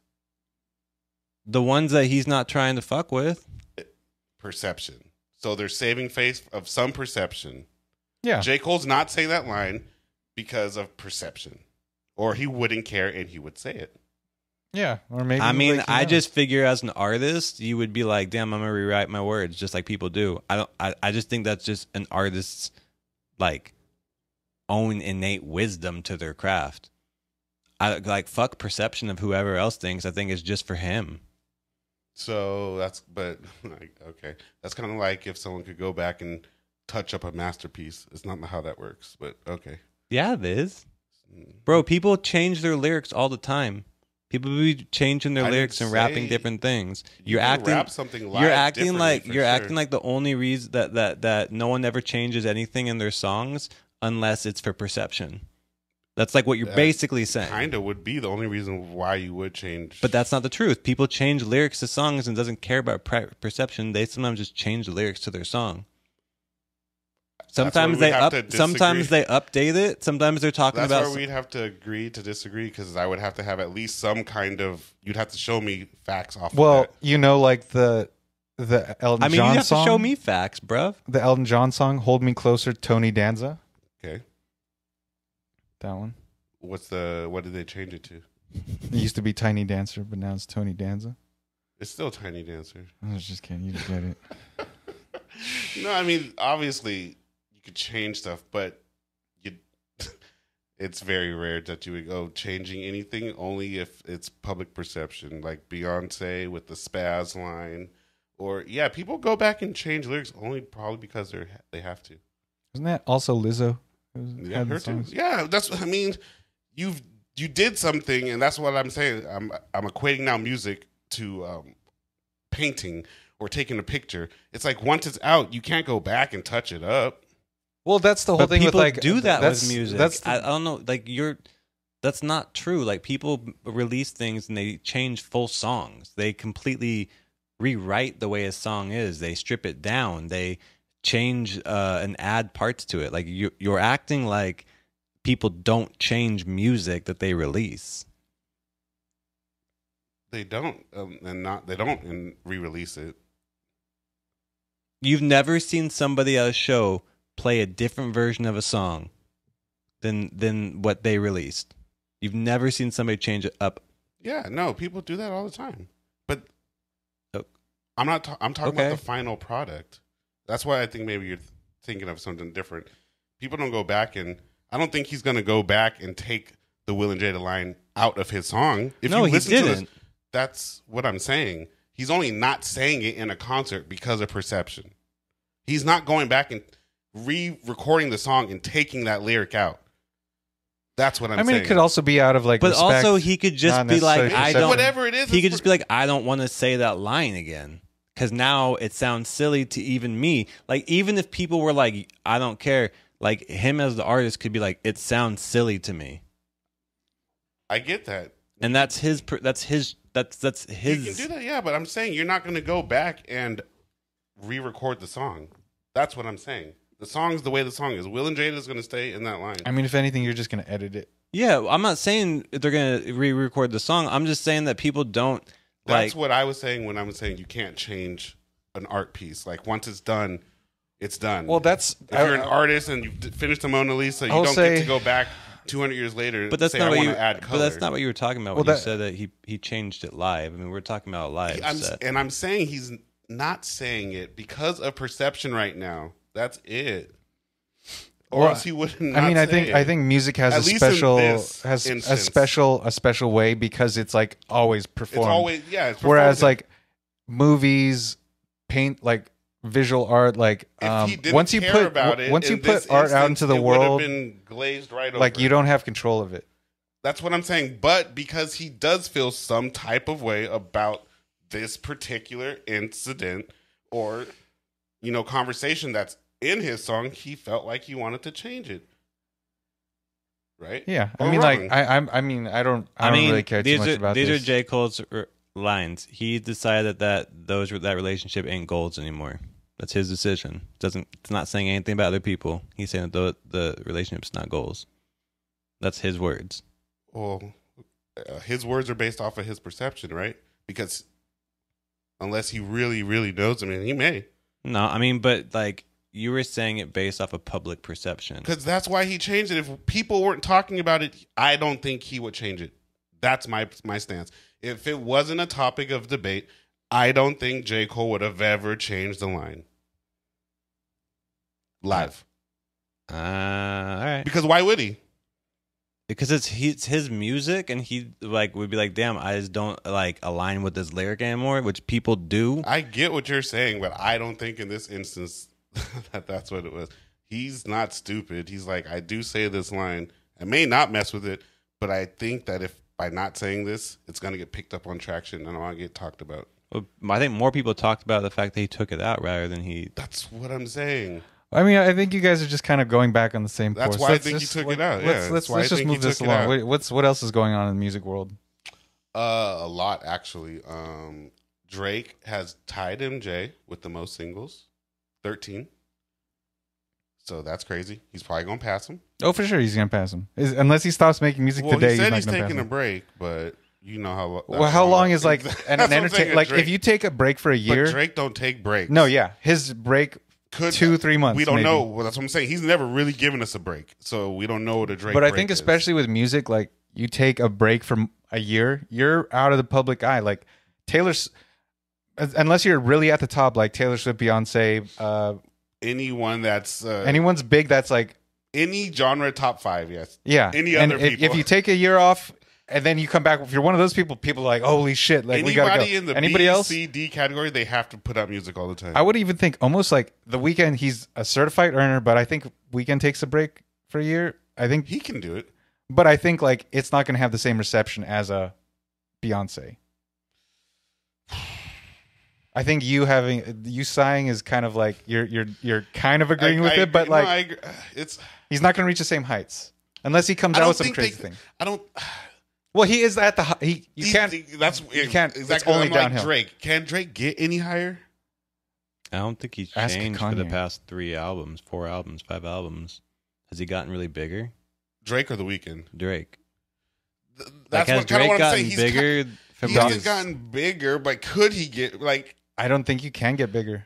You can make more singles. Because realistically, okay, Dr. Ake. realistically, And like singles you don't even know if it's like real. no, but realistically, like you said, the last 3 years, if he hasn't grown the last 3 years, that could be a hot take. But who's challenging him? I think he's kind of in his Like, own is he- lane. That there's like Is people J. that Cole and Kendrick? Are they still? I don't. I like that. Maybe that you could say not J. Cole, but I think Kendrick. You could put him up there as like Kendrick. Yeah, that motherfucker. He'll take breaks expectedly, and he'll like people will eat up whatever. But it's like he is like It's he's on his own thing. undeniable. He's his own lane. Like you can't compare him to anyone else. Okay. I think I'm not even a Drake fan. But But, okay, like- when Wayne had his run, that was kind of similar. There was more people in the mix. right. Kendrick Or was am I back tripping? then. So was J. Cole. Yeah, exactly. Yeah, And but Drake. like, but Drake was like, he was still defining his own sound. I think, or at least he was a rising star. Drake, out of those 3, has the most sounds. Mm-hmm. He's got club. He's got the R&B kind of thing. He's got the rap kind of thing. Like J. Cole kind of just he came in way more mainstream than I think he is now, but I think everything caught up to him. Well, I don't know. Like, what's it called? Like, well, like I'm saying sonically. Like workout and stuff, that stuff's way more mainstream sounding than anything he's put out of recently. Oh yeah, no, yeah. But he was like forced into that song. Well, I thought you were talking about like even any of that stuff that he produced. He just needed to get off his own beats, like Young Simba type shit. Like I thought you were talking about that. You thought that sounded mainstream at the time? Friday Night Lights, which was like his first real has album. a more like his like KOD and all that stuff. It doesn't sound mainstream, but it's J. Cole. Like so. By that time, it was just, it is what it is. His last mainstream-ish album was Forest Hills. Forest Hills. Right? That's what I'm saying. Like, easily. he's been going less and less mainstream and getting bigger and bigger. Whereas Drake has only stayed current. He stays in the... I think Drake was the biggest during Take Care. And that was when Take Care and Views, I think, when he was his biggest. Take Care came out, and that was when like rappers fucked with, or people that liked rap fuck with Drake. Yeah. Now people that like rap, I'm just like he's cool, but he's not a rapper. Back then, they're like he's dope, but he could rap. Yeah, well, people were waiting for the rap. If it's him or whoever is writing, they write bars for him. Whoever it is. I just like to think him, Kendrick, and Cole write at least 95% of their shit. Of course, you have people around, maybe blah, blah, blah, but I think they do write most of their stuff. Yeah. I think out of all three of those, the hot take and probably will not be agreed on, I think Kendrick's actually the one that's fallen off. That's not even... I would say he's the most innovative, but he's not trying to stay like... I don't think he's trying to put out music and stay relevant like that. Like, whereas I think people like... What was the last Kendrick album that you played consistently that you still listen to? I think that's just because music is different. We consume music as throwaway. Correct. Like we don't buy music and cherish music. But anymore. I know that you really like. I love Pimp a Butterfly, and I really love Good Kid, Mad City. And then you kind of liked Damn. But I really did like what was the mixtapey one that wasn't a real album, but it had all the cuts on it. Boo Boo. The one after, it was like a green album, and it was just like no, that's from the Pimp a Butterfly. Yeah. Oh, that is from. But no, the other version of it, you mean? No, he's got an album in it's between. 9. It was a 9-song EP thing. That was even good too. But that's when he got way into just like I'm going eclectic. But then I think he went the opposite way, kinda like his Damn. Actually, listen to Damn. It's hip hop. It's hip hop, and it's catchy, and it was after. That's why Kendrick's up. That's why Kendrick's up there though, because he really cares about the artistry. Yeah. He's not chasing trends. That's obvious. He's literally making music that no one cares to, except for when he did the Black Panther album. I felt like that was very catchy album. It was for a movie. You're supporting a movie. But like that last album he put out, that shit had some real like he really cares about whatever he's doing. Mm-hmm. Yeah. I feel like that's the difference I think between him and J. Cole. And side. I put him and J. Cole. It's a triangle to me. Yeah. Because they all do something different. I kind of put maybe J. Cole's the most like balanced between the two worlds of like J. Cole is the most he's a rapper. Yeah. He's a rapper's rapper. He like the hip hop life culture, that's J. Cole. Mm-hmm. Then you got Drake who can go in between the two but likes to stay in like the mainstream. Mm-hmm. And then Kendrick's just off on his island with his jazz buddies. He's doing whatever the fuck he wants. He's doing whatever he wants to do. Yeah. Skip dabbing and bebopping. But but besides them, like let's be honest, Big Sean, he gone.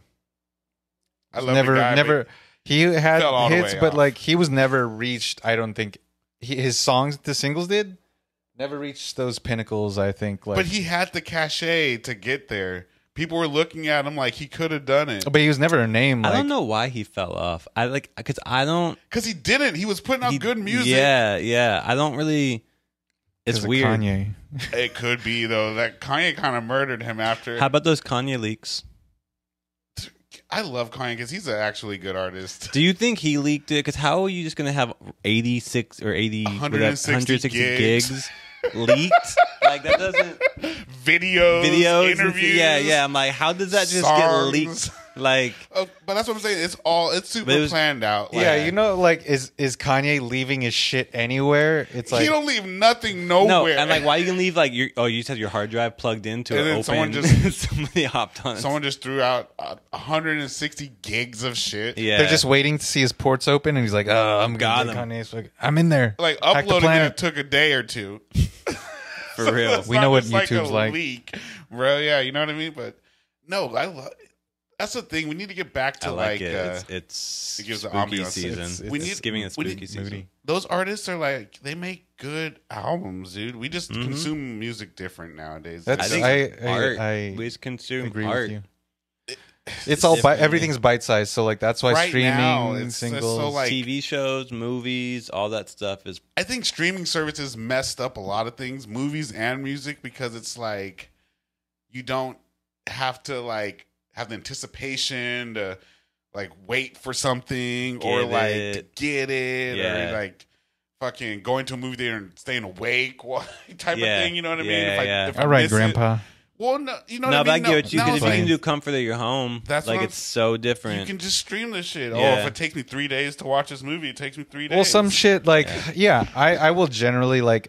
I mean, I even have a movie pass for AMC, but like I've just been so I haven't even been watching like I haven't been listening to that much new music. Only like what's on my algorithm. Yeah. On Spotify, I haven't been watching shows. Like I've just been out of it. So like I understand what you mean. And then it sucks for the artist because then it's like, okay, at the end of the day, it is a business. And if you are in it to at least sustain a life, you're going to be like, okay, you're going to kind of follow a trend. If you have a trend to follow, you're going to read metrics and be like, well, fuck, if I'd like to do this, but it didn't work, I don't mind doing this, but it fucking worked. What am I going to do? I feel like ultimately most people just want to get enough singles together to play a show. And everybody knows your singles because no one remembers a full album. Like music, they don't even care about playing no more. They just want to get a couple of singles so they can sell products. Yeah, but what I guess what I mean is like, to your point, like there was a sense of like you would get the album and you would know every song on the album, and like you would like your one album that you cared about came out for 3 months. Y'all remember interludes? Well, you listen to, but you listen to the whole thing. It wasn't every Friday I gotta look to see the new music that's coming out. It's like, no, I've been waiting for this album. Yeah, you buy, you buy a CD, and you fucking play the shit out of it again and again and again. You all the way through, all the way through. Yeah, all the way. Then you're gonna go to a show. Yeah, then you're gonna buy some merch. Now it's like, if you hear of a show, you may want to go. You're like, it's $150. I know, right? Yeah, I don't go to like concerts or like I don't go to like the arena shows. Arena shows, yeah. It's just like I don't enjoy being like. I mean, I think in sometimes it's like an experience on its own. Like or like I'd probably be down to go more to a festival than I would a stadium show. That was the allure of festivals because like, well, fuck, if you're gonna spend $300, at least you can see 10 people you like. Yeah, that's true. Because like when we were doing them, like often we were still like. We weren't streaming new shit. We would still like maybe that's like downloading some shit off like bro. Yeah, it's like the shit that you listen to it. Yeah, you bet. Because you had to plug in your iPod and put it on your iPod. You had to do so much, which is like less work than burning a CD. But it was still like you had to take out time to like choose the right songs and put it on there because like dude, I wasn't buying shit off iTunes nowadays. Back then. People can legit curate CDs how they want to. Yeah. So they're like, I don't like this track. I'm gonna take it off the album. So they can have their version of an album that has 6 songs in whatever order they want. So it's like, no. And then movies are the same way. It's just like, fuck, dude. I think even fast forwarding through shit. That's another thing I see people do. Like I was talking to some coworkers and they were like, "Oh yeah, I just like skip that half." I'm like, "How do you watch a movie then?" Just, like people watch it on 2x, 1x. Yeah. Movies. Yeah. Do you think? I guess I'm like we're not quick consuming. I know. I only got X amount of time, and I want to get it all in. Quick question about the Drake thing. If Drake puts out another album and it's a hit album or whatever, and he's got like now more singles or more number ones than MJ, is it the same level of success?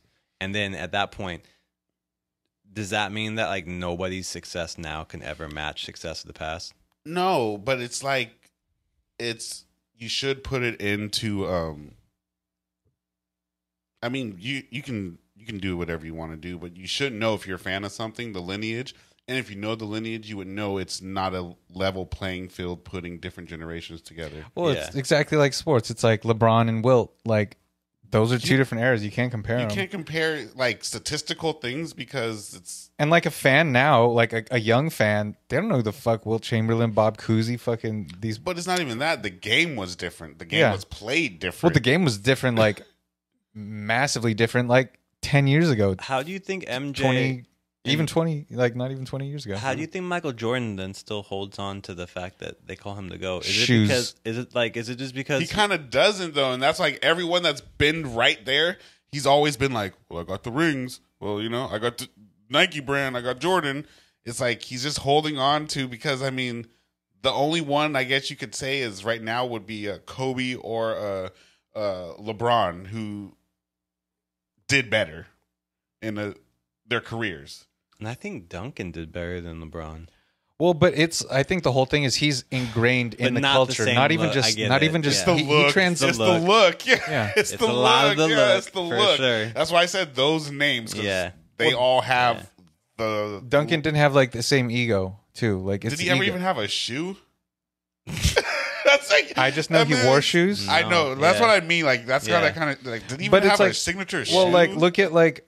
The people like LeBron, Kobe, and MJ, they all transcend sports. Like they're not just they're like they're in the pop culture at large. Like especially with Jordan with the shoes. Like I think he will always eclipse them to a certain extent because like he has a whole brand. People say like, oh, you got J's. Like he was. There has to be someone that will.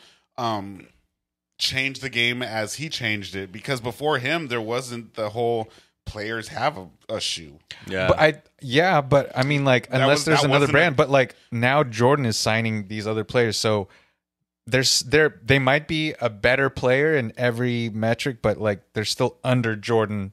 Like no, but I'm saying there's going to be something new to where it's not going to be like a player getting a shoe deal. It's going to be like a player getting equity in a team. I still don't think it's going to top that though.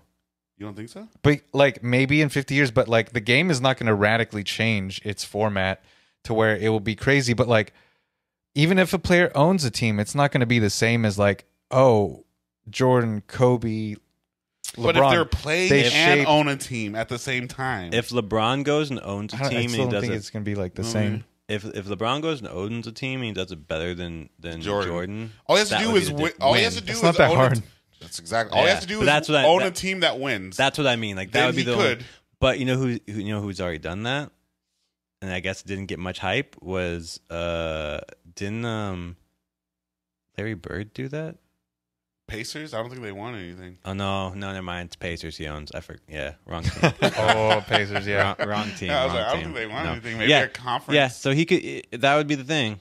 But like, I don't think unless they change the rules, like the player can never own the team and be on it at the same time. But it's like that's cool. But do you think like people will be like, oh my god, like they might say GOAT, they might say, but like I think they won't be like.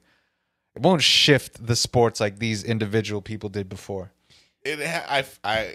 Someone has to come and change it because they have to do everything though. Inevitably, yeah. But like maybe like a Victor, like who's that's what I'm saying. Who is it? Yeah, it's gonna. But they have to do everything.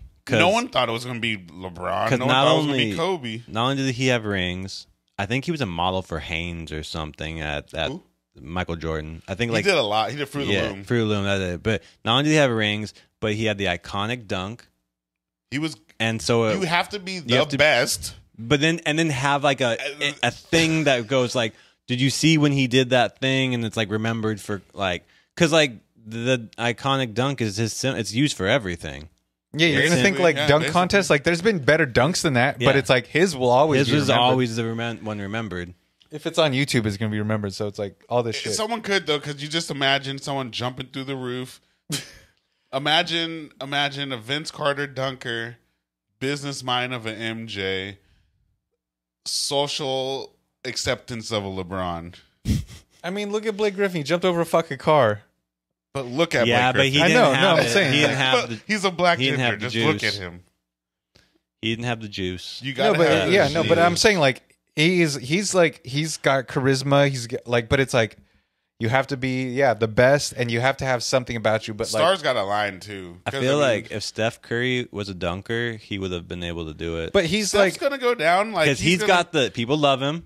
He's got the level. He's got Steph's the undercover. He gonna go down as like an undercover dominator because he's a great point guard. he changed the game with Insane. threes. He Yeah. Changed changed the it. game with threes. Yep, got 3 rings. And if Under Armour gets a little bigger, Mm-hmm. I know exactly. That's a thing. It's the whole thing because their designs, like overall, there's nothing compelling Because I because mean, they're new. There's low-key, no. I would there's no rather buy nostalgia. back into Reebok now that they brought back Shaq and Iverson. Yeah, yeah. And they got But history. didn't they get somebody They though? have, Also, like that's dope. That's new. They may. I swear they did. They, as a creative designer? I think so. they just got like I it think was. so, but Well, yeah, 'cause- Shaq's the president. I think Allen Well- Iverson's like VP or something like Well, that. because they were owned by Adidas, and Adidas sold them off. So, like, I think they're restructuring. But I think the creative director. I think you're right about that. Yeah. I would I mean, buy like- back into Reebok over. Reebok Under has like Armour. they have dope things. Yeah. Puma has dope shit, but like I like Puma. Also, I with the do like brother Puma. from Adidas. That was. the Dassler brothers. Yeah, they were the Yeah, brothers, the yeah. German brothers. I mean, honestly, the one that's a sleeper too that I think has potential is also New Balance. No, they're not a sleeper. I think yeah, they they've are. been. Well, No, no, they're not killing a it. sleeper. They're killing it now. They've been buying into the culture. Last for 5 sure. years, like No, they're. I mean, like for basketball shoes. Oh. I don't think basketball I don't shoes think they're though gonna are do like for a basketball cultural changer. Like, yeah, they're getting more mean- into it, but like I think it with the sneakers. It's like I don't know if the anyone's going signifier. to top Nike for a while for basketball shoes. I Like, just but even sorry, go I just know that they probably had the most like impressive commercials with their We Got Now because they had a Shohei Ohtani, best baseball player basically in the world, and he's on them. They had Bukayo Saka and Raheem Sterling for soccer, and they're huge names of England, and that's their guys. And then they had Kawhi and But they have to use marketing because that's what I mean though. Like Nike's like we're marketing. well, they Nike are all they're right definitely now. probably going to experience Just- the most growth in sports in That's- general because that's they what have they have a skate team. that's what I'm saying. I feel like they're Nike the does one. too, though. Yeah, but Nike's had a skate No, team but- forever. no, but I feel like, but, like, Nike's not gonna pop. that's the 'cause standard. everybody knows They're that they're there. Yeah, they're the That's biggest- why I think like with Oh, New it'll Balance pop, they but will you- in the sports realm. But that's what I'm saying. Who do you think could take over Nike? Do you think any of them No could take one. over? Yeah, it's too big, too done. Mhm. It's That'd be like- like Starry taking over Sprite or whatever. That was Sierra Mist, right? Yeah, you know, it's like Coke is still over Pepsi forever, right? Probably. I don't, you know. Well, I think too, because no one actually puts Nikes like I would in my head, like Adidas and Reebok and Adidas and Reebok and Puma.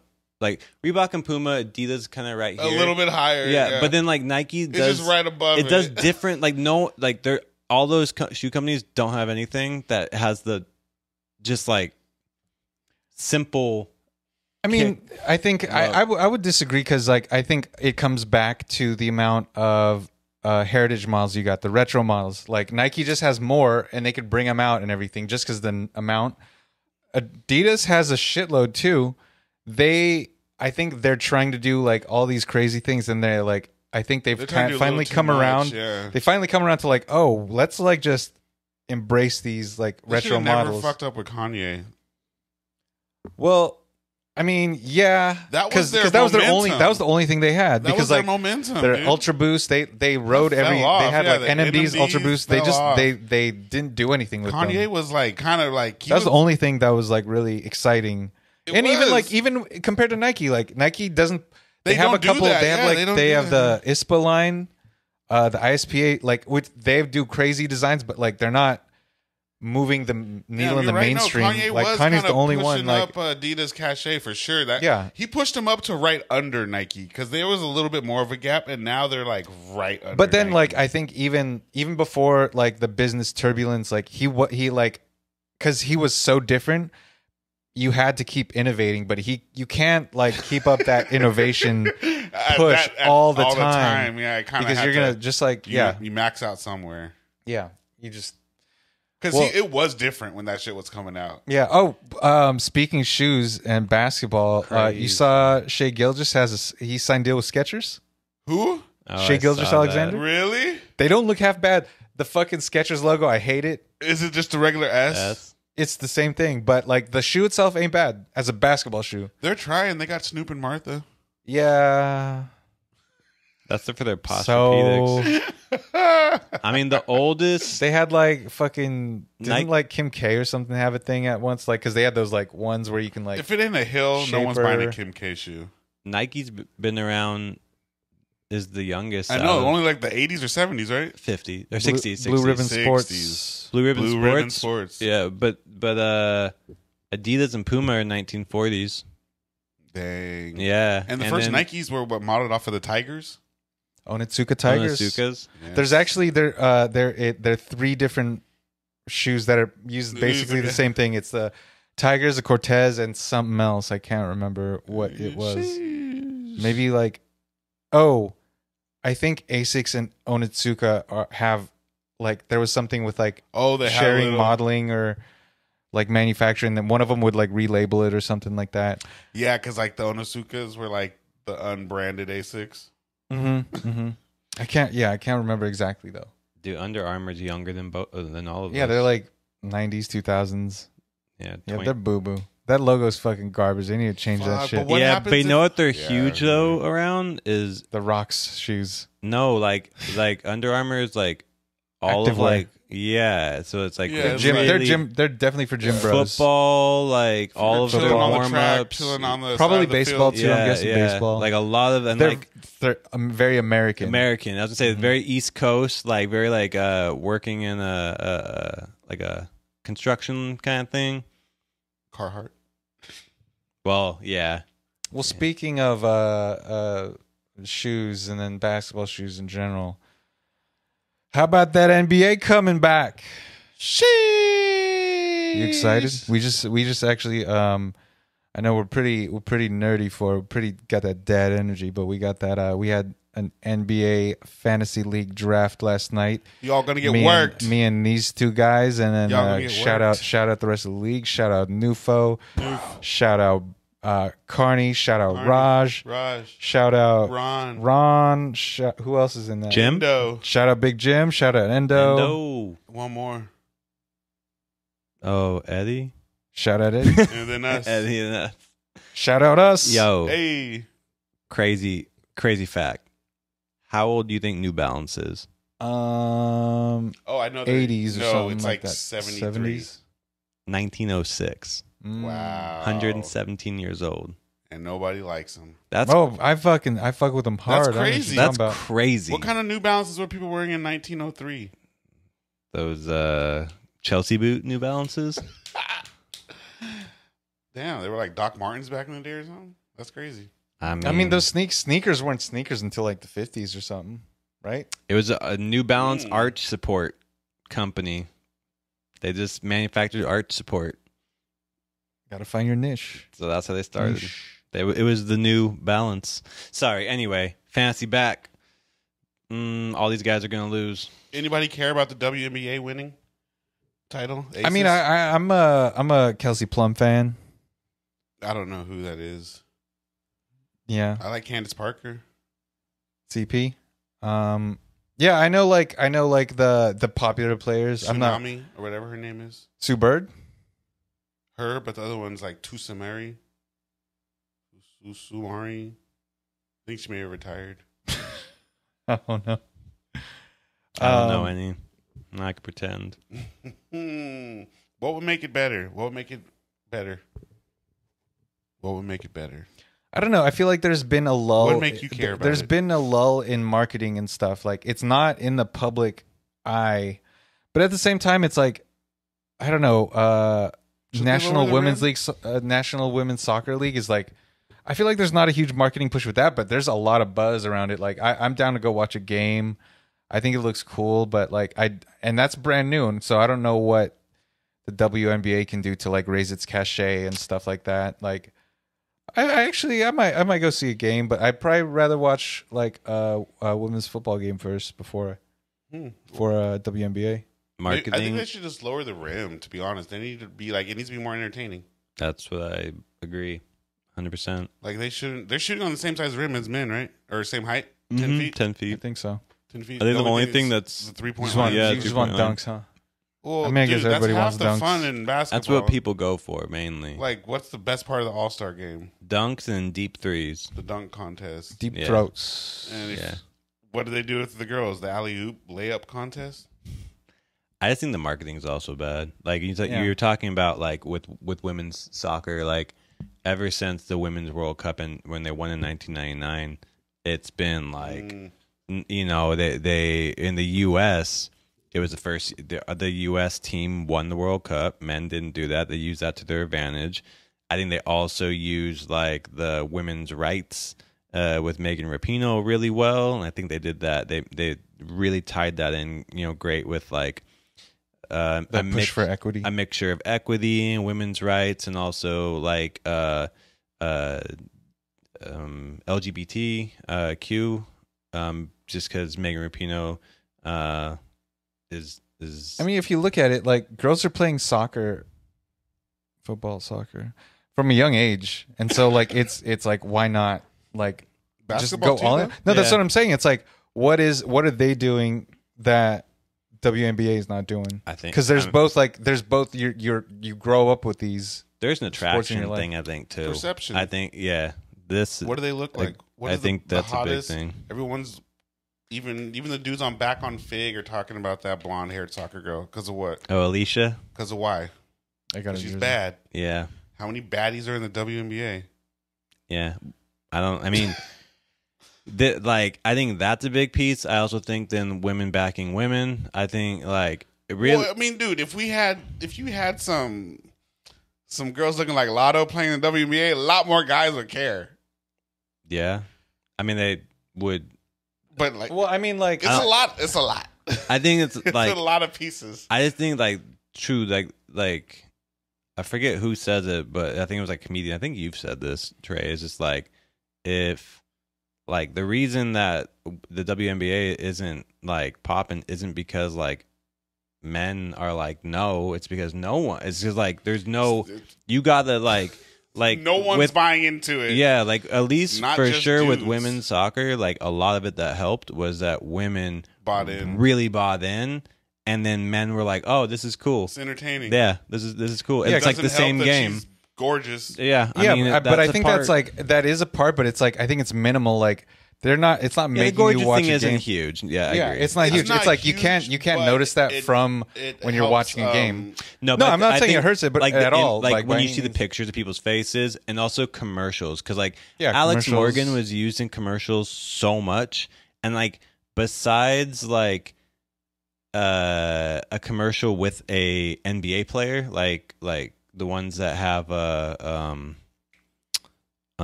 Steph Curry in there and it's an WNBA player, or the one with like Mark Cuban. That's the girl I was talking about in the with the rings. Yeah. That girl, her name starts with like a TS. But like they always, it's never just them by themselves. It's them with somebody else that you know, and it's like not necessarily like selling.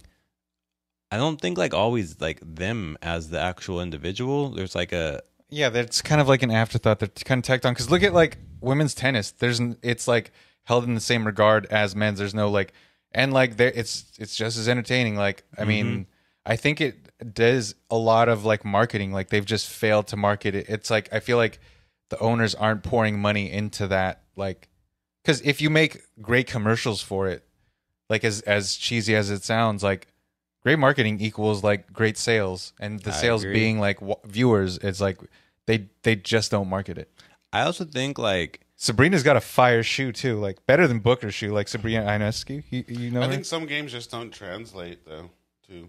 No, but I do think some things don't translate, which is like if the hoop came down. Football league, you know what I mean? It's just like there's certain things, or even maybe even like softball's different.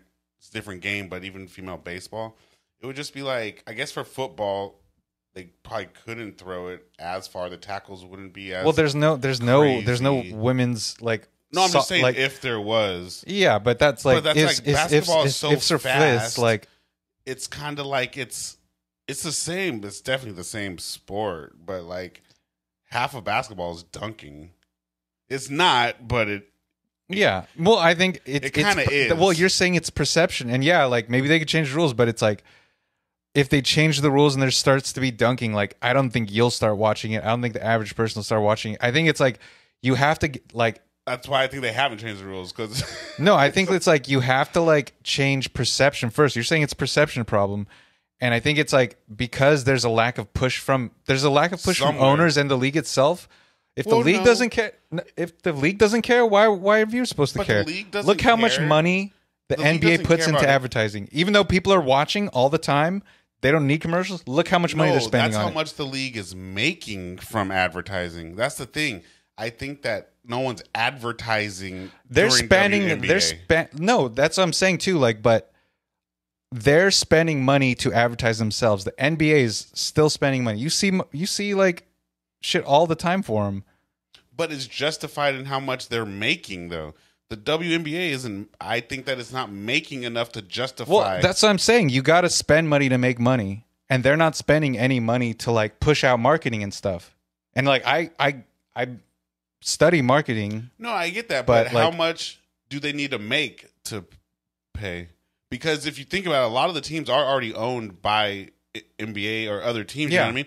So if this is like almost in the sense of like a loss leader, how much more are you putting in a loss leader? Well, but like you're looking at it like that, like it's a whole. I'm saying if it was a loss leader, we know it's not a loss leader because it's not pushing anything. Well, because like if they're not like they're doing, they need to do a push. They need to do a push to like even if they're losing money, it's like they need to put effort into it because if they're not putting any effort into it, why would even people tune in if they're like, I don't see any like commercials for it. I don't see anything. And like granted, what you say, like maybe the sponsors aren't pouring in money either, but like that's the same thing. It's like if the league itself isn't spending money to attract sponsors or anything, why are the sponsors going to care? And therefore, why will the viewers not care? But and I'm saying, how much can a company put in though? These are fucking like if you're saying they're backed by, yeah, like they have the money. That's what I'm saying. Like, but yeah, okay, they have the money, but. Like this is exactly like look at like if it doesn't make money, why spend money? There's like certain like car brands where it's like their flagship car, they're losing money on it. It's like a loss leader. Yeah, that's what I'm saying. It's like if you're not willing to lose money to like bring the prestige to your brand. There's certain products, certain cars, whatever. Like all sorts of industry. But that's what I'm saying. The WNBA isn't a loss leader for the owners, though, of those teams. The WNBA is just like probably a loss. Yeah, it's an afterthought. Exactly. That's what I'm saying. It's like the league itself isn't like pushing itself, and I feel like it is. It comes down to perceptions and marketing. Like if they're not putting it on, like you don't see like. Granted, I don't watch TV and stuff, but like you see ads for the NBA, the playoffs, even not even the championship game, like championship series. You see the advertising for playoffs. I didn't see one single thing. I've been watching YouTube a lot more. Like nothing. You don't see nothing on YouTube. Nothing like. That's what I'm saying. No one cares about it though, so you can't blame the league if no one cares. Well, if you're not advertising they don't have yourself, fans though. But that's what I'm saying though. You could put all the money into the world into this product. If you don't have fans, what does it matter? You draw people. That's what I'm saying. You're like. You're saying if you don't have fans, why spend money? But it's like if you're not spending money, like it's like the teams that lose, the cities that lose the team because they're not investing in them. They're not buying them a new stadium. They're not doing anything. So why are you going to let your product languish when they could go somewhere else? But as a league itself, you can't go anywhere else. Do you think they should just stay the same rules or should they change the rules? I don't think it's the rules. I think it's like, yeah, maybe that would help. But I'm like, it's not like. Well, I mean, the rule changed like how Ice Cube did the Big Three, to where it's the game, but they made it a little more entertaining. I mean, I don't think that would drastically change it. I don't think it would be like an overnight success if you change the rules and make it entertaining. Big Three's not entertaining. Like it is. It's like a novelty. It's not exactly. It's it's the game. I think that's how people feel about the WNBA. No, exactly. Though. But it's like because like, and I don't know how you change if they're that, not though. taking themselves seriously, they are. But like they're not. It doesn't seem like they're proud. The owners don't seem proud. Just like a small market team like the Pacers. They don't like. Maybe they don't have the money, but like these people, they have money. Yeah. But they're like, but they I don't have want the money in comparison. Yeah. Like, but look at like they're not Lakers. They don't got Jerry Buss. I mean, money. look at like to take chances and take risks. Like, obviously, Giannis wasn't always Giannis, but like, it's Milwaukee. Yeah, but that's the thing. These teams are good at doing certain things. Like the Thunder, they develop great players, but what happens? They won't pay them. Exactly. It's money. It's money, and it comes down from the owner. Everything in every team, every sport, the money to pay, it comes down from how the owners. Can you pay though? That's what I'm saying. If you don't have it, they have to go somewhere else, right? Yeah. Well, that's what I'm saying. It's like it could be. I think it's both the league and it's also the team ownership. It's like something's got to give. Yeah, because they're like, oh, the league isn't giving us money to like advertise. They're not advertising our games. So why are we going to spend it? But then it's like. Yeah. Fucking, you have money. You have the money. Yeah. You can do it, but you're not doing it. No, because it's like, I know it's expensive, but it's tough to, and I know it sucks for the WNBA girls because they don't even get private flights or nothing like that. They're flying commercial. I mean, look at this. Like, look at an NBA team. Not high school, but college football gets chauffeured better around. Oh, for sure. But that is that's an industry. But that's what I'm saying. It's justified. I can't say that it's justified for. But it's at the same time. It's like how long was that? A long time, 70 years. Georgia 70 years playing, before it's established. How old is the WNBA? Exactly. Yeah, they need time. There's a lack of like history. There's like people can't like 23 years. Yeah, exactly. It's like that ain't shit. But I mean, look at even an NBA team. It's like a stark difference. In terms of like, that's what I'm saying. That's like not. I mean, it's like we're all older than that. $10 billion revenue, $10 billion revenue for NBA, $10 billion in general. Yeah, and $10 billion out of the whole NBA, $60 million for WNBA.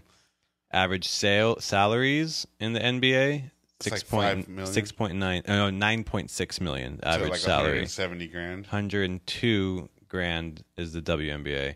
Ticket prices randomly 94 is the regular ticket price for NBA, WNBA 47. It's only half or not even close to the same like because they're playing in a huge place. They have to keep the lights on. Highest paid player was Jewel Lloyd, 228,000. Fuck.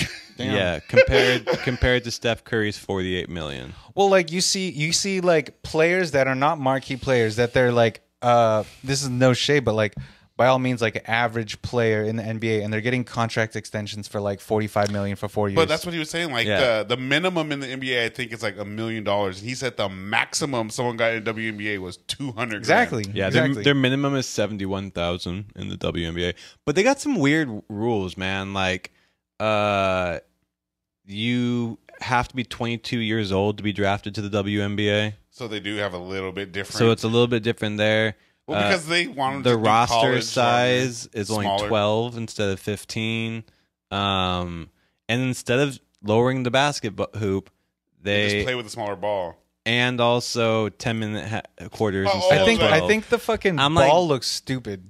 Give them a regular ass ball. It makes it look like a novelty ball. That's the whole thing. Like the ball should be normal size. Yeah, just bring the rim. Bring the rim down. Give them 12 minutes a quarter. Just have the game be the same. Just bring the rim down. Yeah, and that's not a hit. It's not shady. It's just nothing. That's like honestly like. I didn't know the ball was smaller. Honestly. Yeah, and it just looks stupid. Don't make a fucking. The reason is for its weight. And the weight's only 2 ounces different. Like, come on. Like you're going to tell them that they... Even just a half a foot. I don't need everyone in the WNBA to dunk, but I need 50% of them to be able to dunk. Yeah. Here's the biggest difference, though, when it comes to revenue.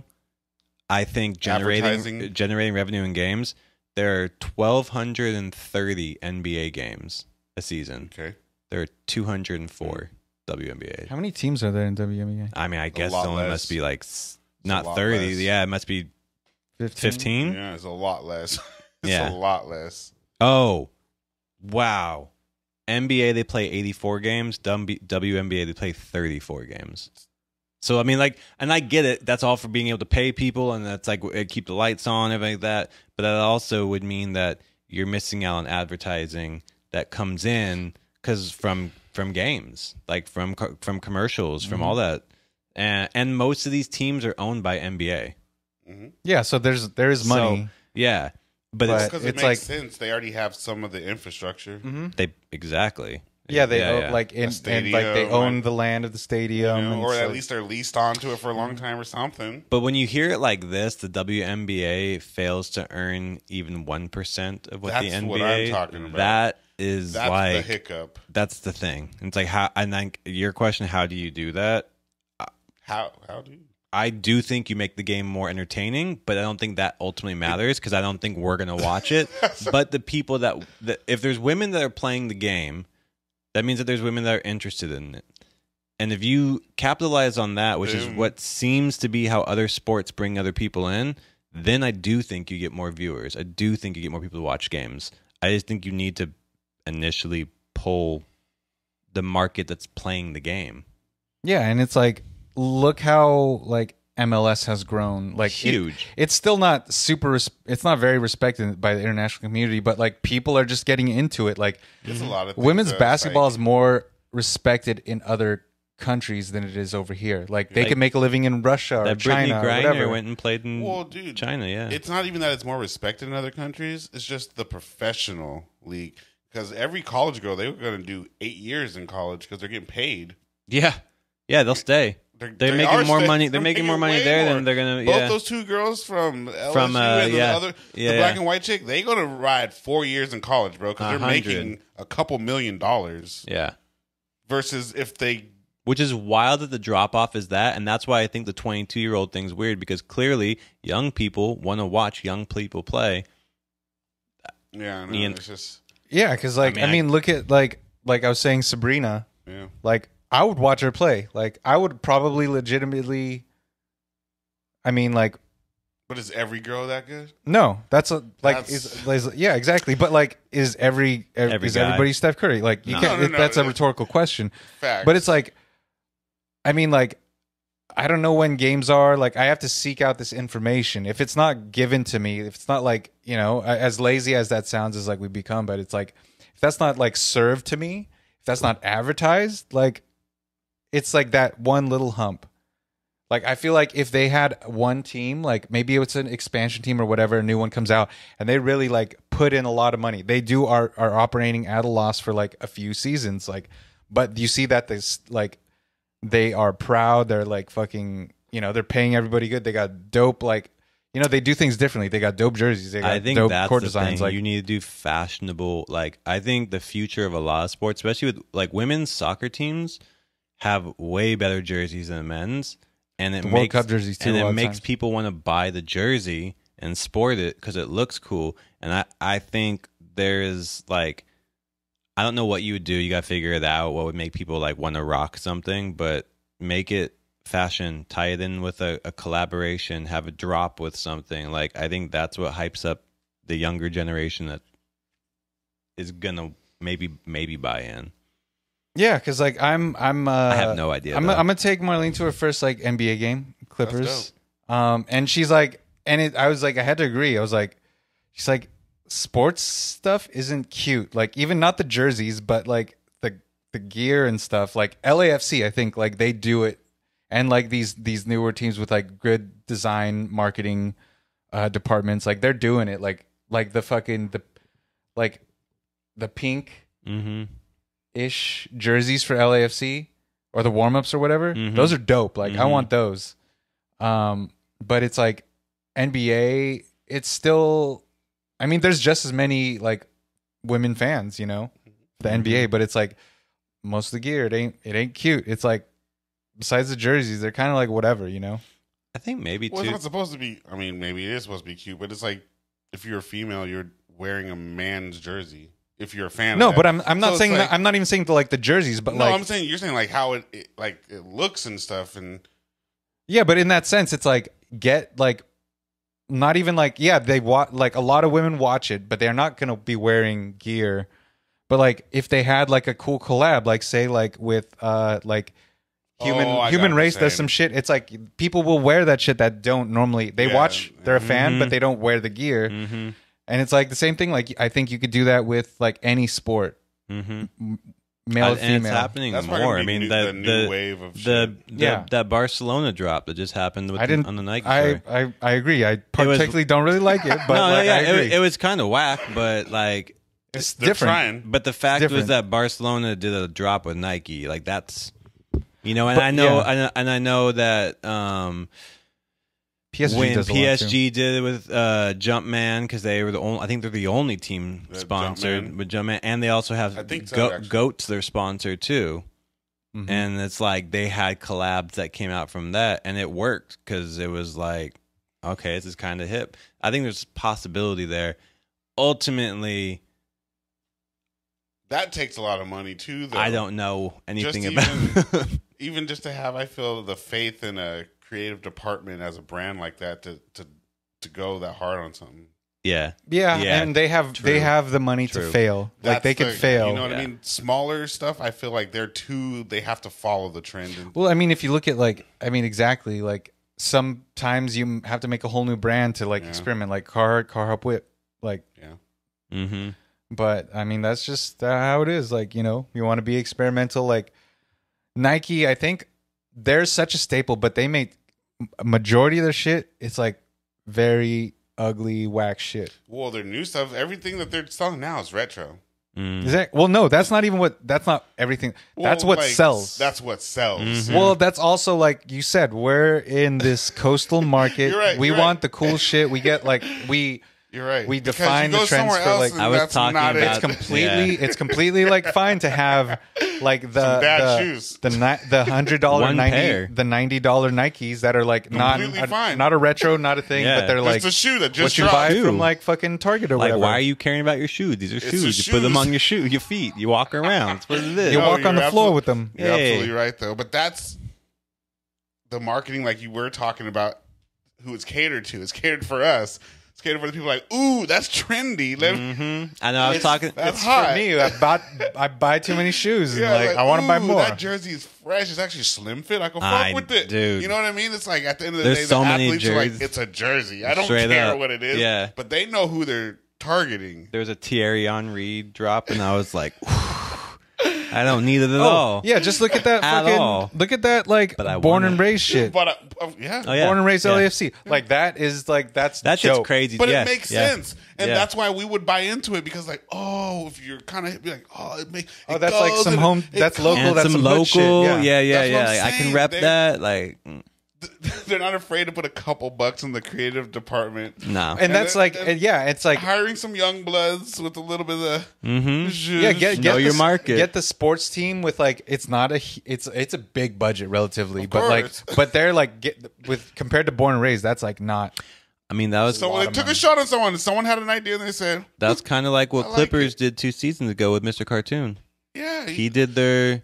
I mean, it's because like people be like, oh, brands are always doing that. We're just privy to liking the stuff that we like, so that's what we see. Yeah. But brands have been doing that since day one. Oh yeah, you link up with whoever the people like, because that's. Well, that is that's like when people start, like when politicians start like inviting rappers and stuff to them. They're like, well, it's like, obviously, if this is my audience, they like him. I'm gonna bring him. I'm gonna get the rappers. I'm gonna get. Well, that's like what hot sauce.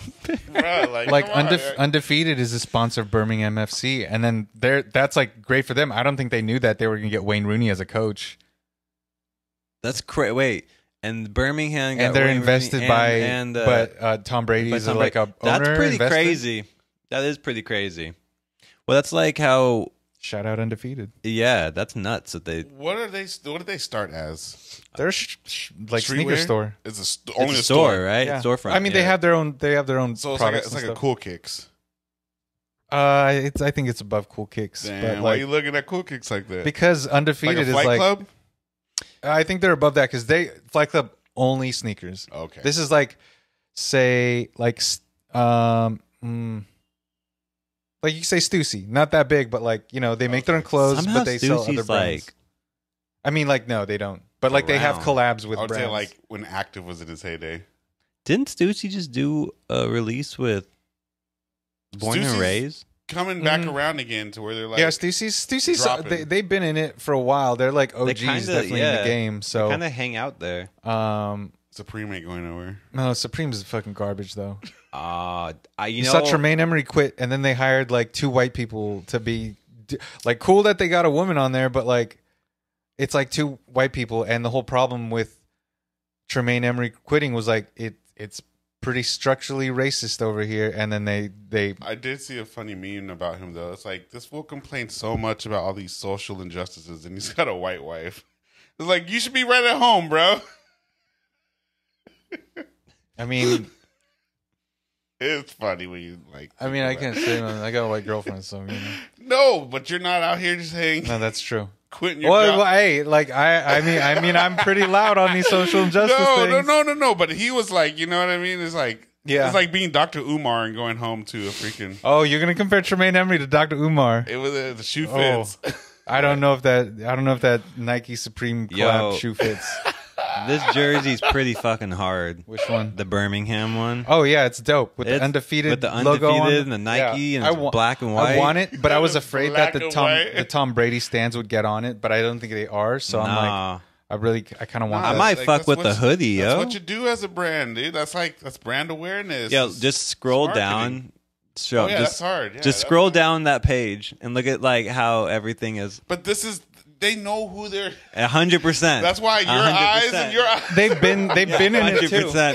They were like, we know what we're doing. They're not new. They new to this. They true to this. Dude. Yeah. All of that style, like. I'll put these pictures up. This is hard. Yeah, that jacket's dope. Right. The hoodie's hard too. Yeah. And it's only black and white. It's only black and white. Hard. Especially because their colors are white and blue. You see, and then if I worked for them, and if the neighborhood was big at that time, I would have the neighborhood throw like a home game show or something. Oh yeah, perform like halftime or something. Yeah. If you were, I want the blue one though. And then the blue kit. And then on TV when the neighborhood's performing, it's in black and white as well, presented by Undefeated. That's hard. Yeah, super hard. All right, let's stop giving out free game. Yeah. The red one's hard though. I got a quick question, and I hope this doesn't blow into something huge. We'll make it short. Could you explain to me? Like, I think I know, but I would love to know like your ideas of what virtue signaling is. I really don't know. It's like almost like I don't know. I've heard of every different definition, so I don't know. And I've heard of a lot recently. Yeah, it's almost like the 2023 version of gaslighting. No, I don't agree with that at all. I knew you would. But it's the new gaslighting. You're using dog whistle for me, aren't you? There you go. It's the new term all the little kids have just found out about. You're virtue signaling. It kind of seems like it's that's used like to attack. It just sounds like it's like, you know, when you're trying to one up. It just sounds like a one up to me. Like, oh, what is it? What is it really? Well, I mean, I feel like it's like faux. It's faux activism to me. It's like faux concern for like social causes. It's like when you're using like therapy speak to put someone down, or like you're doing something just to show your like for the clout. Like you're doing like you saw a lot of it with Black Lives Matter stuff. Like, oh, I care about this. BLM in my fucking profile. Oh yeah, black square. You mean like everybody with like what's going on overseas right now? Yeah, that's virtue signaling. No. Well, that's actually, the part I'm trying to understand. It's kind of hard because it is like I see so many fucking people on this shit. Like they just care about Palestine now, but this shit has been going on for fucking decades, and now just because like, granted, like it's in the news right now, but there's like nothing that has changed about being under like the conditions and the brutalization that they face. It's fucking every day for the past fucking more than 50 years, and now you seem to care. Now it's in your fucking profile. Like, I get it. Do you think if they do something, okay, so like let's say somebody now knows about it, but they actually take an action to do something, and I mean not just like posting. I mean like they're like, you know what, I'm going to I don't know, fly out there. I'm gonna become like on the. I Do you bet think then that's cheap right now. Do you think that's a good Well, thing? Like the whole thing. Well, the whole thing is like I think it is different with this now because people in Palestine are saying like no, like you don't have to come here and fly like Ukraine or something. Like just acknowledge our existence. Just say that you believe that we just want to have the right to live. We are just trying to we're just trying to exist. And it's like they just want people to talk because like, I mean, I think I'll be honest, like a lot of people didn't know shit about, they know of Israel-Palestine conflict, but they don't know shit about it. They don't know where it came from up until this point. Mm-hmm. And so like just to talk about it, like even though I just went on that little tirade a second ago, just to talk about it is something. And like it is, I think at the same time on the other side of the coin, it is popular to be like choose a side for something like yeah. And I think we are in a very identity politic environment, so people are like this or that.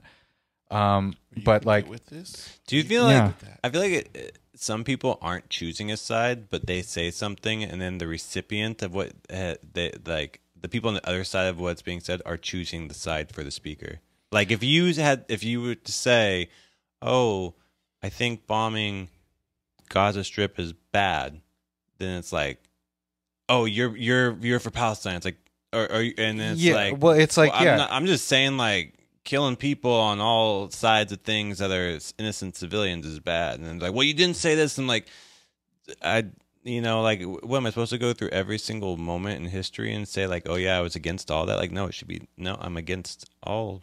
Well, I will say let's acknowledge this moment for a second. 2 weeks ago, we did talk about this at length. We had about an hour on the last episode where we talked about this, but ultimately we edited out. Facts were still unraveling. The situation was still playing out. I probably said some insensitive things. I don't honestly, no, I didn't say insensitive things. I don't think we really did, but I think it was just smart. I think it was just like, it was maybe people didn't know the full story because it just happened the night before we recorded that, like the whole conflict, or forget I was saying that last 5 seconds, but like it just happened the night before. And we didn't really know what was going on. And I was saying some stuff, but we ultimately decided we weren't really adding to the conversation. Yeah. It got left on the cutting room floor. But I mean, now I think people are either, as you said, they're choosing a side for someone else. Yeah. Like they're assigning values because what this other person believes doesn't align with what they believe. So then they're like, oh, if you're not this, you're that. Yeah. And that's actually, because my question really is, I'm not necessarily trying to drive us into that and to talk about Israel-Palestine. I really am curious about virtue signaling because it seems like let's just say I said something and Trey was like, you're virtue signaling. And I just feel like, I would never use such. I know you wouldn't. That's why I said it. That's why I made language. That. I was going to use a different word, but yeah, that sounds better than you being ignorant. You being ignorant, motherfucker. No, but like I just feel like when somebody calls another person virtue signaling, I feel like that in itself seems like virtue signaling. It's like trying to catch a person that's not being like, oh, I got you, not being like authentic, and now I'm better than you. We were talking about that. I think that's like, because it's not necessarily widespread like usage of that word, it like has a stigma with it. Like even though I think like there are points where you can use that and it's like used correctly, but like, most language isn't used correctly. You don't say. So it's like I don't think that's any different. Yeah. And just like it just sounds bad. It just sounds bad anyway. And like if there's a different way you could refer to it as, like, you're just fucking fronting. You're being disingenuine. There's many other words you can use. This is just like something, like a term that people use to like label something else. So, I mean, It's valid and both invalid at the same time, I think.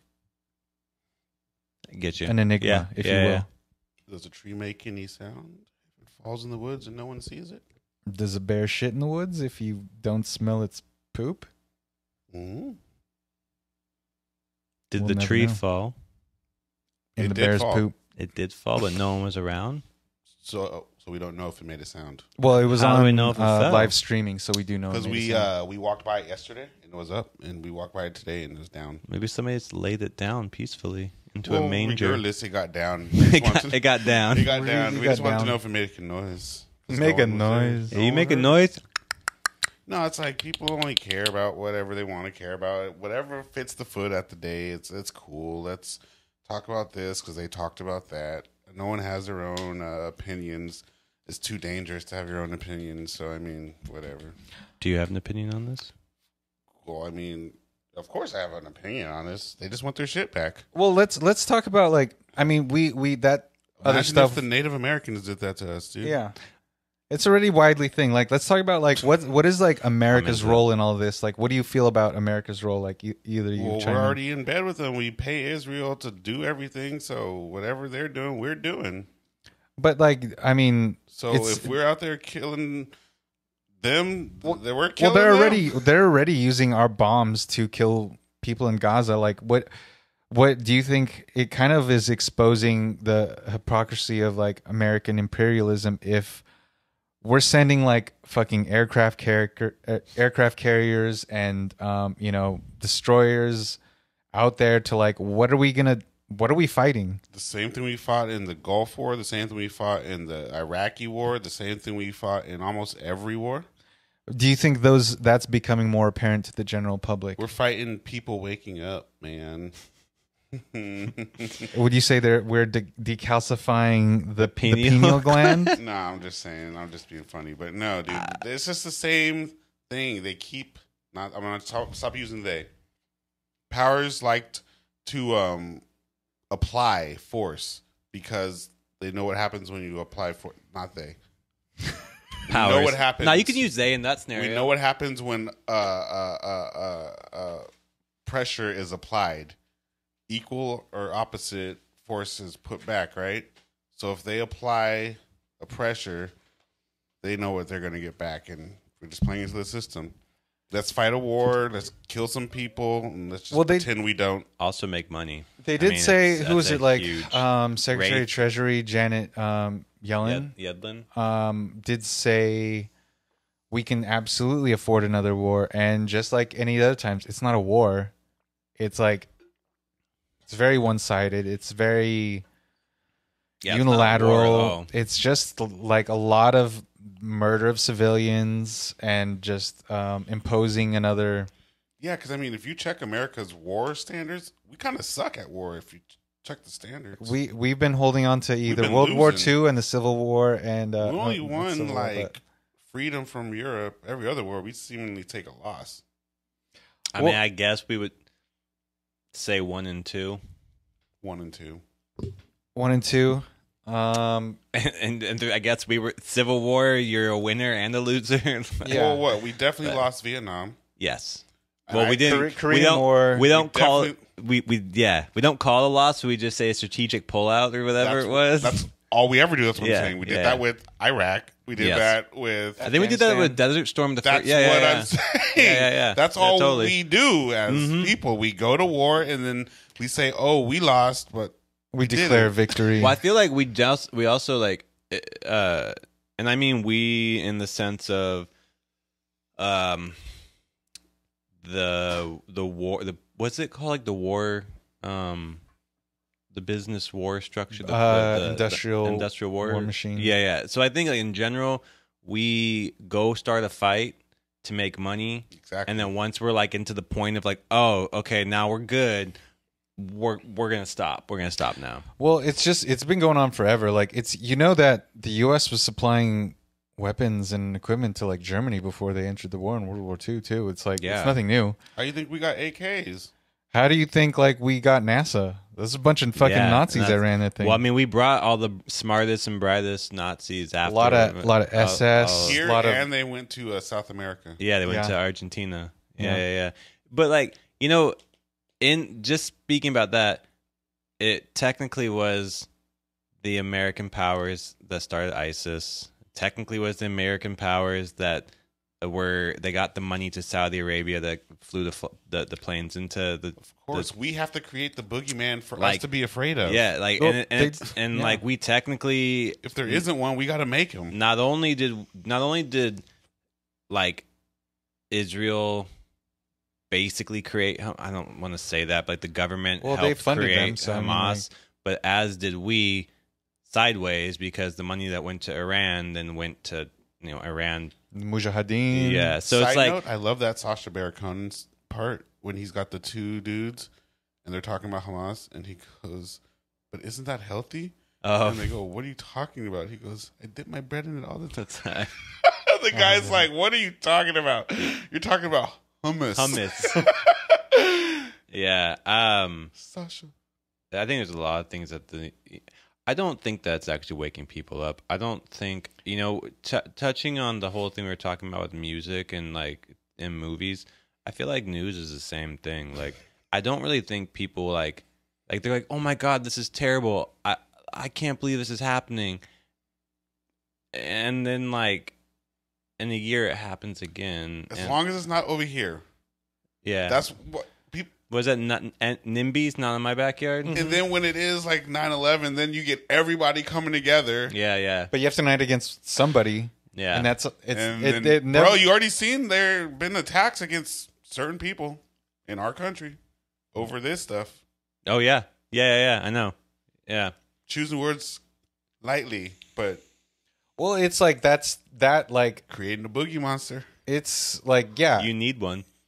I need a bad guy. It feels like our country needs one. It feels like it's a very important. Well, because like you have to like have somebody with like we have. Even though this country is like very hypocritical in its founding, it's not founded on freedom. It's founded on the oppression and the blood, sweat, and tears of like of enslaved people. And then we don't want to look at it. But like we label it as freedom, and like when we spread democracy. Like we're under the guise of we're liberating another country, a nation under tyrannical rule, but it's like they have their own rule. Let them live. They don't. Most of these people don't ask for this shit at all. That's colonizing. You can't go over to somewhere and be like, "This is how you have to live." That's why I'm like I am very much opposed to like, I mean, all imperial colonies and stuff like that all over, like whether it's in like Africa, like we were talking about that, like a lot of those people rising up against the French, like the French still has colonial government rule in like a lot of these countries. Like what happened in Vietnam, like they kicked the French out, like history's proven time after time. It doesn't matter the melanin of your skin. Human nature is human nature. People will enslave people. People will kill people. People will hurt people. People will love people. Yeah. I mean, yeah, that's basically. It's like, and we know what power does to exploitation, resources, 100%. So with all that said and done, I mean, I think you said it earlier. Just like let people be their fucking like. Just let people be. I mean, I like you go to somewhere and be like, at least how America says it. We go to this place and say they need democracy. It's almost to me, it's like when Mormons go somewhere and try to. Like, like, or bruh. Any like missionary work. Missionary work. That's not missionary work. That's not the work of God. You're imposing shit. That's no work of God. That's the pure work of the devil or this earth. You're trying to manipulate, sabotage, take advantage of. Yeah. Would you say you're trying to teach these devils? The opposite. You're trying to teach these angels. Trying to convert these devils. Trying to convert these angels teach to devils. Teach these men. Because it's like, bruh, just because you don't live like me, you're wrong. Like what? Yeah, the or fuck? like look like that whole thing that was very much like with missionaries still do that. If you go to Calvary Chapel, you can go to Mexico and be a missionary. Like every year. I think that position gets a bad rap. I still think it's very effective for what you're trying to do, and also if you're just trying to have an easy night, you don't got to put in too much effort. Like it's not bad. You also get eye contact if you're into that. Yeah, you spit in each other's mouths too. Yeah. If you're on top and you're a sweaty guy, I'm super sweaty. Now. Yeah, then and if you're into bodily fluids and stuff. Yeah. I've been into bodily fluids recently? Yeah. I've been getting a little more exploring a little bit of kink and stuff. Ooh. In which direction are you bending? Bro, I'm not like I'm not liquid, but I'm getting pretty fluid with this shit. Like, it's pretty fun. It's like very new. Pain, like wax, like gimp suit, like not gimp suit. A little bit of sub dom stuff. Yeah, but also like subverting that. Like, yeah. I mean, like I think traditionally, and I've been like been going a little sub. Like I'm trying to bring that out in her, like a little like I know I don't just like I think everything's on a spectrum. I don't think everybody's 100% sub. I don't think everybody's 100% dom. So I'm just trying to like push little things. See, I think she's got a little dom in her. So I'm just trying to like play a little role, trying to subvert some shit and like see what she's into. I think. Does Marlene watch these? Like, yeah, watch our podcast? She listens, watches everything. But I wasn't going to say it. Does she it wasn't like about her, but it was about a person named Dom, and I was going to say a funny joke. If someone was named Dom. If we knew it's not like we know anybody. No. It was just it wasn't that Dom, but if your name was Dom, it was going to not be good. I think testing out the kink level space is actually kind of healthy. I mean, I said this a while like I think that the word queer gets misused because it's just different. And I think like that's there's some liberation in there to feel like you're exploring something that's outside of what you were like basically given, like packaged. Like, yeah, how do you know if you don't like something if you've never tried it? Mm-hmm. Yeah, exactly. Trying a bunch of different stuff and it's finger in the butt. It's fun. I mean, it's fun. I could assume though. Certain things I could assume. That's not fun. Well, yeah. Well, you know what? I think certain things when you assume things, you make an ass out of you and me. I do think that certain things like getting stepped on with heels, like I don't know. I'm not into genital torture or like. That's what I mean. There's some things I feel pretty confident that I'm like I would not enjoy that. Not into like the scat stuff. Real like. No, I was just talking about giving a man fellatio. Don't know if you don't like it if you never tried it. But like, do you also like suck like you ever just dick? No, like anything. Your brain just comes back to sucking dick. No, I was gonna say like it's like a phallic symbol, like a phallic thing. You don't. No. I did have a thumb sucking obsession. Never know. It's basically the same shape. It's basically the same. All right. Try a little. Go ahead. Are you gonna close it out? Yeah, but I want to try. I want to just close it out a little bit differently, and then we'll go to the regular outro. But do you want to finish what you're gonna say? Oh, I was just gonna try a little like toe sucking or anything. Is there anything like you guys like haven't tried and you'd be into? Is there anything like you want to explore that you haven't necessarily tried before? I know you've probably been a little adventurous. I think you've mentioned it sometimes. But is there anything like you'd be into trying? Yeah. I'd be down to try like a crazy threesome with a guy with another guy or another girl, like two girls. It could be a girl that identifies as a guy. That's a female. What if it was Lotto and another Lotto, but the other Lotto identifies as a man? Was a man. Trans Lotto. Identifying, yeah, I'm down. Oh, like no, not just identifying, like body structure, like There's no difference. Okay, you're down. Got it.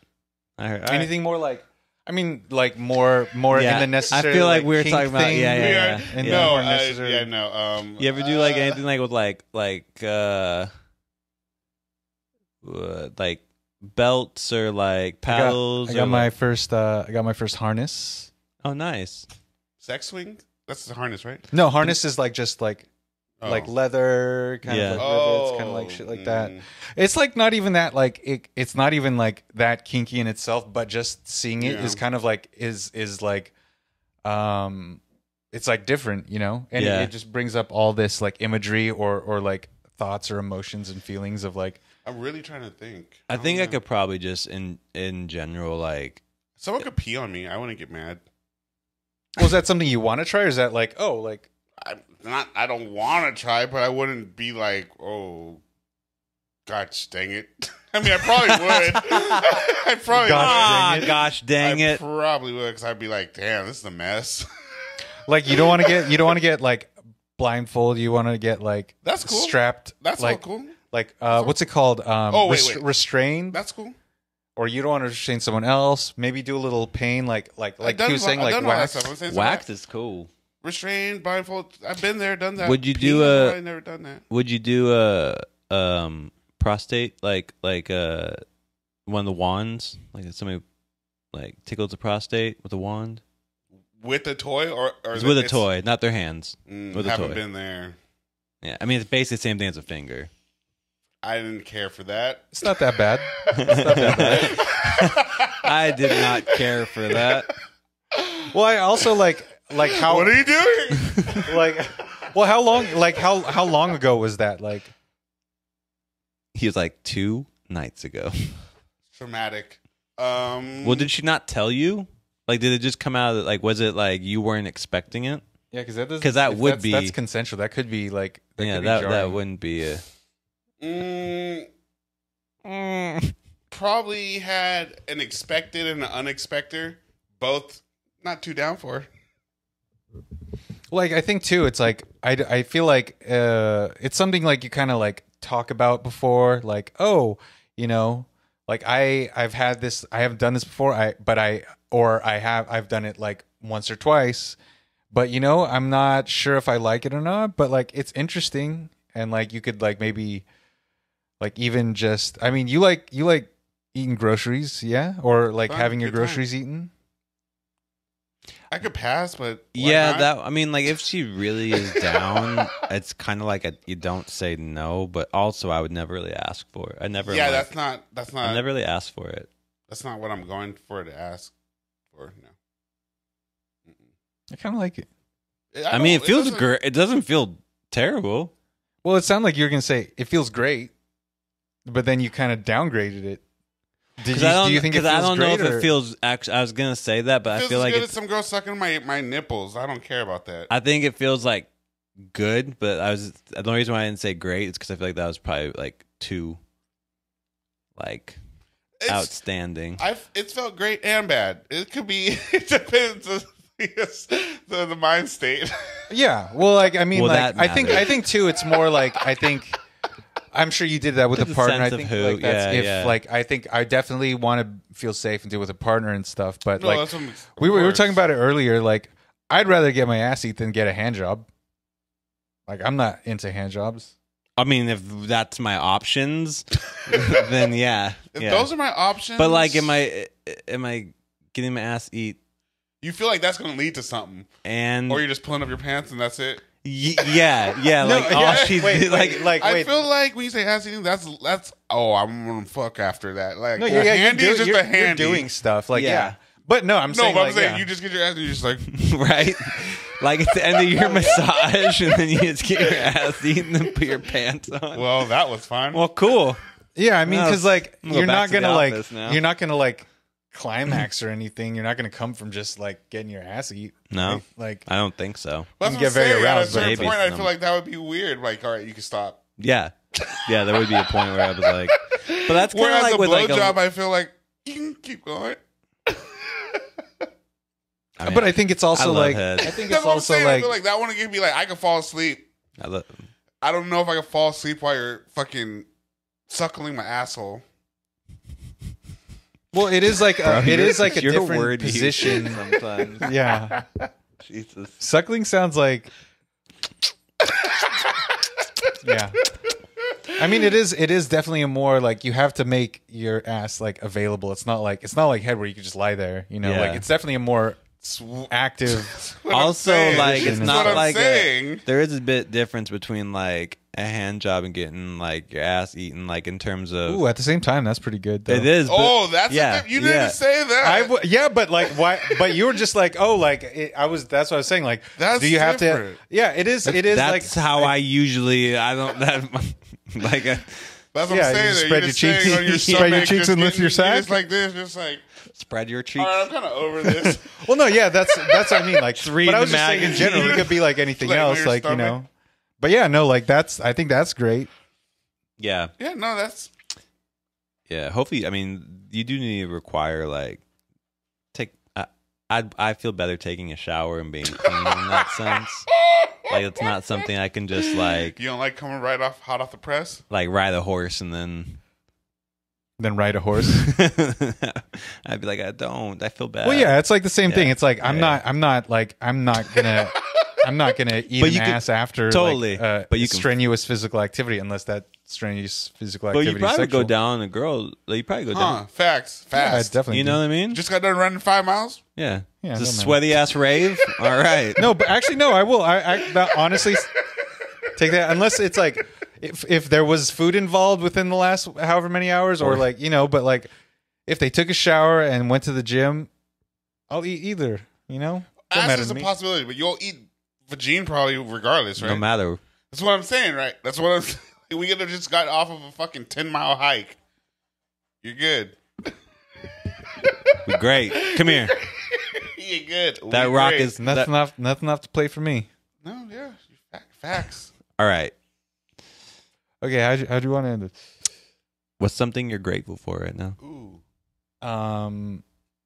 actually, let me. you want to come back to it? No, actually, here. So I am currently in. They don't want to call it a seminar, but I'm taking like this workshop, and I originally thought it was like a business thing, but it's actually like it's very personal, and I think it's been a very enriching and an extraordinary experience. Although it does feel a little bit odd in that I am in a class of like 38 people. I'm like a handful of people that aren't life coaches. And Sean knows this realm, that world, the language used and stuff. Like the intention, I love it because people are just trying to be real and trying to be vulnerable. But I mean, the motivations are a little, and the way people bring it to it. But like for me myself, and like going through all this, I definitely had some like a little bit of a breakthrough thing. I've had some realizations, some epiphanies. I'm definitely feeling clear about a lot of things. And I'll probably talk to you more guys about this after we close it out. But like, I'm very grateful that I have the relationship I do with you guys, and the fact that we get to talk almost every week. And whether it's about serious stuff, whether it's about silly shit, like just to be able to talk to you guys, I feel very lucky, very grateful to that. Very grateful that I'm in, like, I brought this out in the class today. I was like, I'm about to be 39. I'm like in the first healthy relationship, it feels like, in my whole life. And I'm fucking beyond grateful for that. It's awesome. And it's helped me, like, I've definitely had to do some work and show up in that. But I'm like, if I can do it in that, why can't I do that in other aspects of my life? Like, it's only me. Holding myself back. And like I knew that before, but like to really go to the source of that fear and that like hesitance, like that's been really eye-opening. So I'm really grateful for my experience with that, and just relative health and everything. Like I'm grateful for it all. So yeah. What about I like that. What about you guys? Thank you. That's good. No, yeah, because we've been showing up and it becomes so routine you kind of forget about it. You take it for granted. But I'm grateful for health, good friends, family. Honestly. Yeah. It's great to have all those things, I agree. Definitely. You take a bit of I'm grateful for 100% grateful for this, like being able to come and like, it's weird because I don't want us to be hanging out just because of the podcast, and I know we wouldn't, but the fact that we get but we are but the fact that we do, and it's kind of a thing, but then we also just get to hang out, it's really, really cool, and that it works, and this like happens to be a thing. But like, that's what I'm saying, I take advantage and take granted of. Yeah, totally. Because it is like, I was talking about today with Laura. I was like, I would love to move out of California, but away from friends is the thing that actually like really gets under my skin, because it really means a lot to me to have a legacy friendship, like people that know me and I've had them, and like that long-term thing where like even if I make new friends, it's not like it's a bad thing, but there's a difference. There's like some sort of dissonance. Just like a level of difference. So I really, really appreciate being able to have, friendships like this and to be able to talk. Yeah, where you can argue, cry, laugh. Yeah. Yeah. And I think the good stuff. Kind of like around what you're saying, like my relationship that I'm in has made me a lot better with going back into conversations where I used to not want to go back into because I would shut down. And now I can go back into them and say like, hey, I noticed I said this. I noticed I did that, and I said this thing and I thought about it and I didn't really mean it and stuff, and like be able to go back and talk about it, which like also in this moment, to be fair, the perception, Trey, you were right. Look at that. Yeah. Like I'm the perception thing is 100% correct. before Phil's brother calls you out on that. Yeah. I probably get called out by everybody on that one. So I'm just gonna. I forget what I'm saying, but I kind of remember. Yeah, but I mean, I think later I said perception was right anyway. So I'm like, okay, I just admitted it. But like being able to go back in that, and then also. And I think you can probably understand this. The moments that I feel good, because when you have like a dull pain or something like that, or a dull discomfort that sometimes you feel, but sometimes you don't feel. When you feel it, you can sometimes get caught up on it, and that's not just in general of like body pain. Some people get really caught up on like, whatever, family frustration, work frustration, monetary, like whatever, and like that becomes the bane of their day. But like those moments of just feeling good. And when you notice it, like I'm really grateful. Like recently, I've just been like chilling, and I'm like, oh, you know what? Like people always ask me like, how are you doing? And like I go into a conversation, like in my head, it's like I overthink how I'm doing, but then like, now I'm like, literally, I'm like, and it was when when we were on the phone the other day, you're like, I was talking about my work thing, and you're like, like there's just like when you're good, and it was just like. Yeah, that's the truth, because if you don't focus on that, if you don't like and acknowledge that, then like your life just becomes gotta count the W's because we get way more L's. Yeah. Find the gold. Yeah. So That's dope. Yeah. I love good. You guys. Yeah. Very much grateful for both you guys. And grateful for the people that are watching these, because that's a fact. Shout out, happy birthday, Nufo. By the time this comes out, happy birthday, Nufo. Yesterday, so happy birthday, Nufo. I will see you tomorrow and stuff my face with I'll see you in Costa. Same. Also, you haven't texted me back today, and I'm a little bit sad about that. But it's also Nufo. So, it's also Nufo. We love you, and we've known you this long. And like I was saying, like you were saying about legacy friends. That's actually a rarity. I think a lot these days is like I meet so many people. They don't have friends that they've known since like high school, let alone like I've known Trey since like fucking third grade. So yeah, like the friends you do have, I think like even if you don't keep in touch that often, I would say like. Reach out, just because like if there's nothing that drove you apart that like really anything, detrimental, like there's nothing to like, there's no love lost if you just were like, oh, like, hey, I was just thinking about you, I just want to say hi, how are things, like even if it's like you guys both know I hate texting, but I will call anybody and talk to them. Yeah. Texting I feel like whatever. You get about one phone call out of me a week, and I try. I tap in. I'm like, do what I do. Oh man, I mean, it's not that I'm against phone calls. There's just something about it when I look and I've been on the phone for an hour.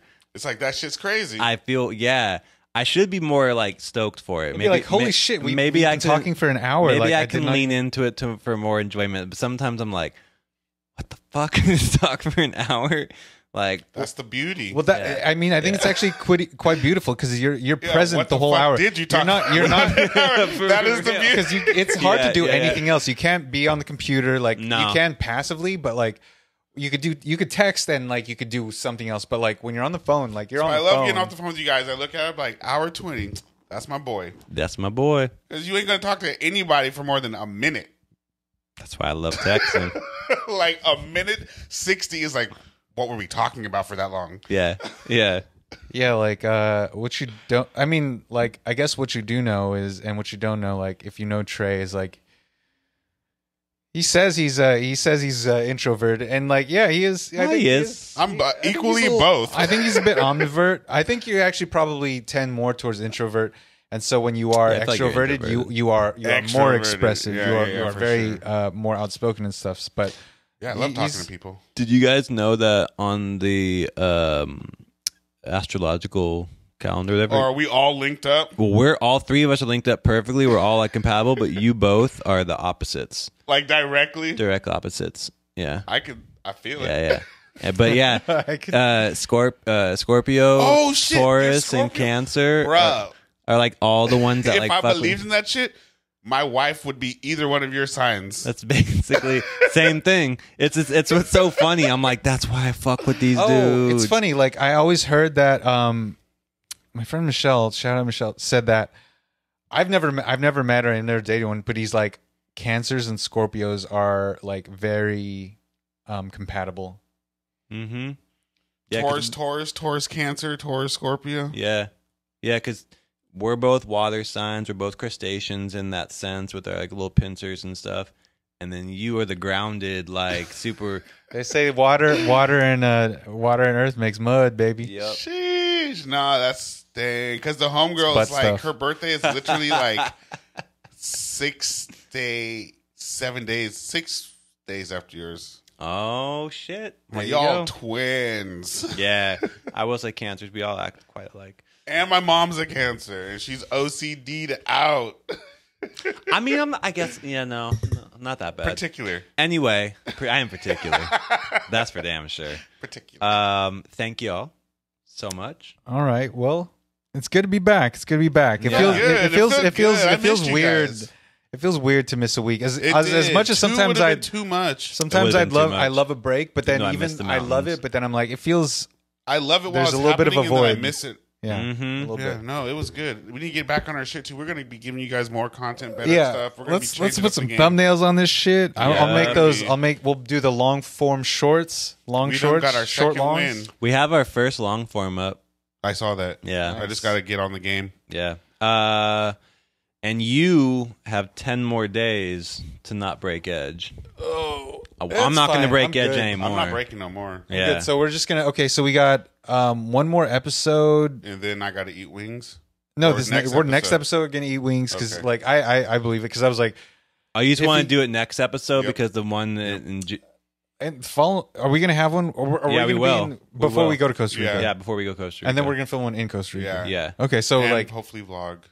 Yeah. Okay. Well, we should do the whole. I mean, we could do like the whole travel, everything. Oh yeah, we should like film that shit too because we're gonna be together. So we'll have one camera. We meet up. Yeah. That's what I'm saying. That's for all you. I bought a new memory card. It's for you. So damn. Yeah. So thank you everybody. We're back. I think we figured out the zhuzh too. I know, because it was. Did you do it, Josh? The battery? I just put a rando battery. Oh, that was a Sony one. That was a Sony one that I saw. So you put the Sony one in. I think generally it does follow that zhuzh we were talking about, but like this, it had a break. Maybe they needed a break. It missed us. It had a break. Yeah, we've been working them. Okay. So, yeah, thank you everybody. We're back. We're back. We're big as life. We're twice as ugly. Jeez. Thank you everybody for watching. Thank you for all your likes, comments, subscriptions. Check out our playlist on Spotify. It's LinkedIn. It's on our link in bio. We need to make a post for that in stories. Yeah, we gotta pump that. We do. Yeah. This month is pretty damn good. Oh, this month is fire. Yeah, it's really good. It's actually really good. It runs the whole gamut. It's hella all eclectic. The genres. It's eclectic. So eclectic. So if you guys want to, if you made it this far, leave us some comments. Leave us a comment. What are you guys grateful for? We're grateful for you. What are you guys grateful for? What do you want to hear? What are you listening to? What's going on? Yeah, give us some music recs, whatever. Yeah, Phil's brother. Thank you. Leave a comment. He's always commenting on the gram. So. Yeah. Give us some. Give me something to work with, Phil's bro. Yeah. You can reach us at almostneverpod@gmail.com, and you can reach us at almostneverpod on YouTube, Instagrams, TikToks, Apple's and Spotify's. Half a year. Got another half a year in us till we implode by our own egos. So catch us while you can. Thank Before you, narcissism everybody. takes us. We love you. We're out. Peace. Goodbye.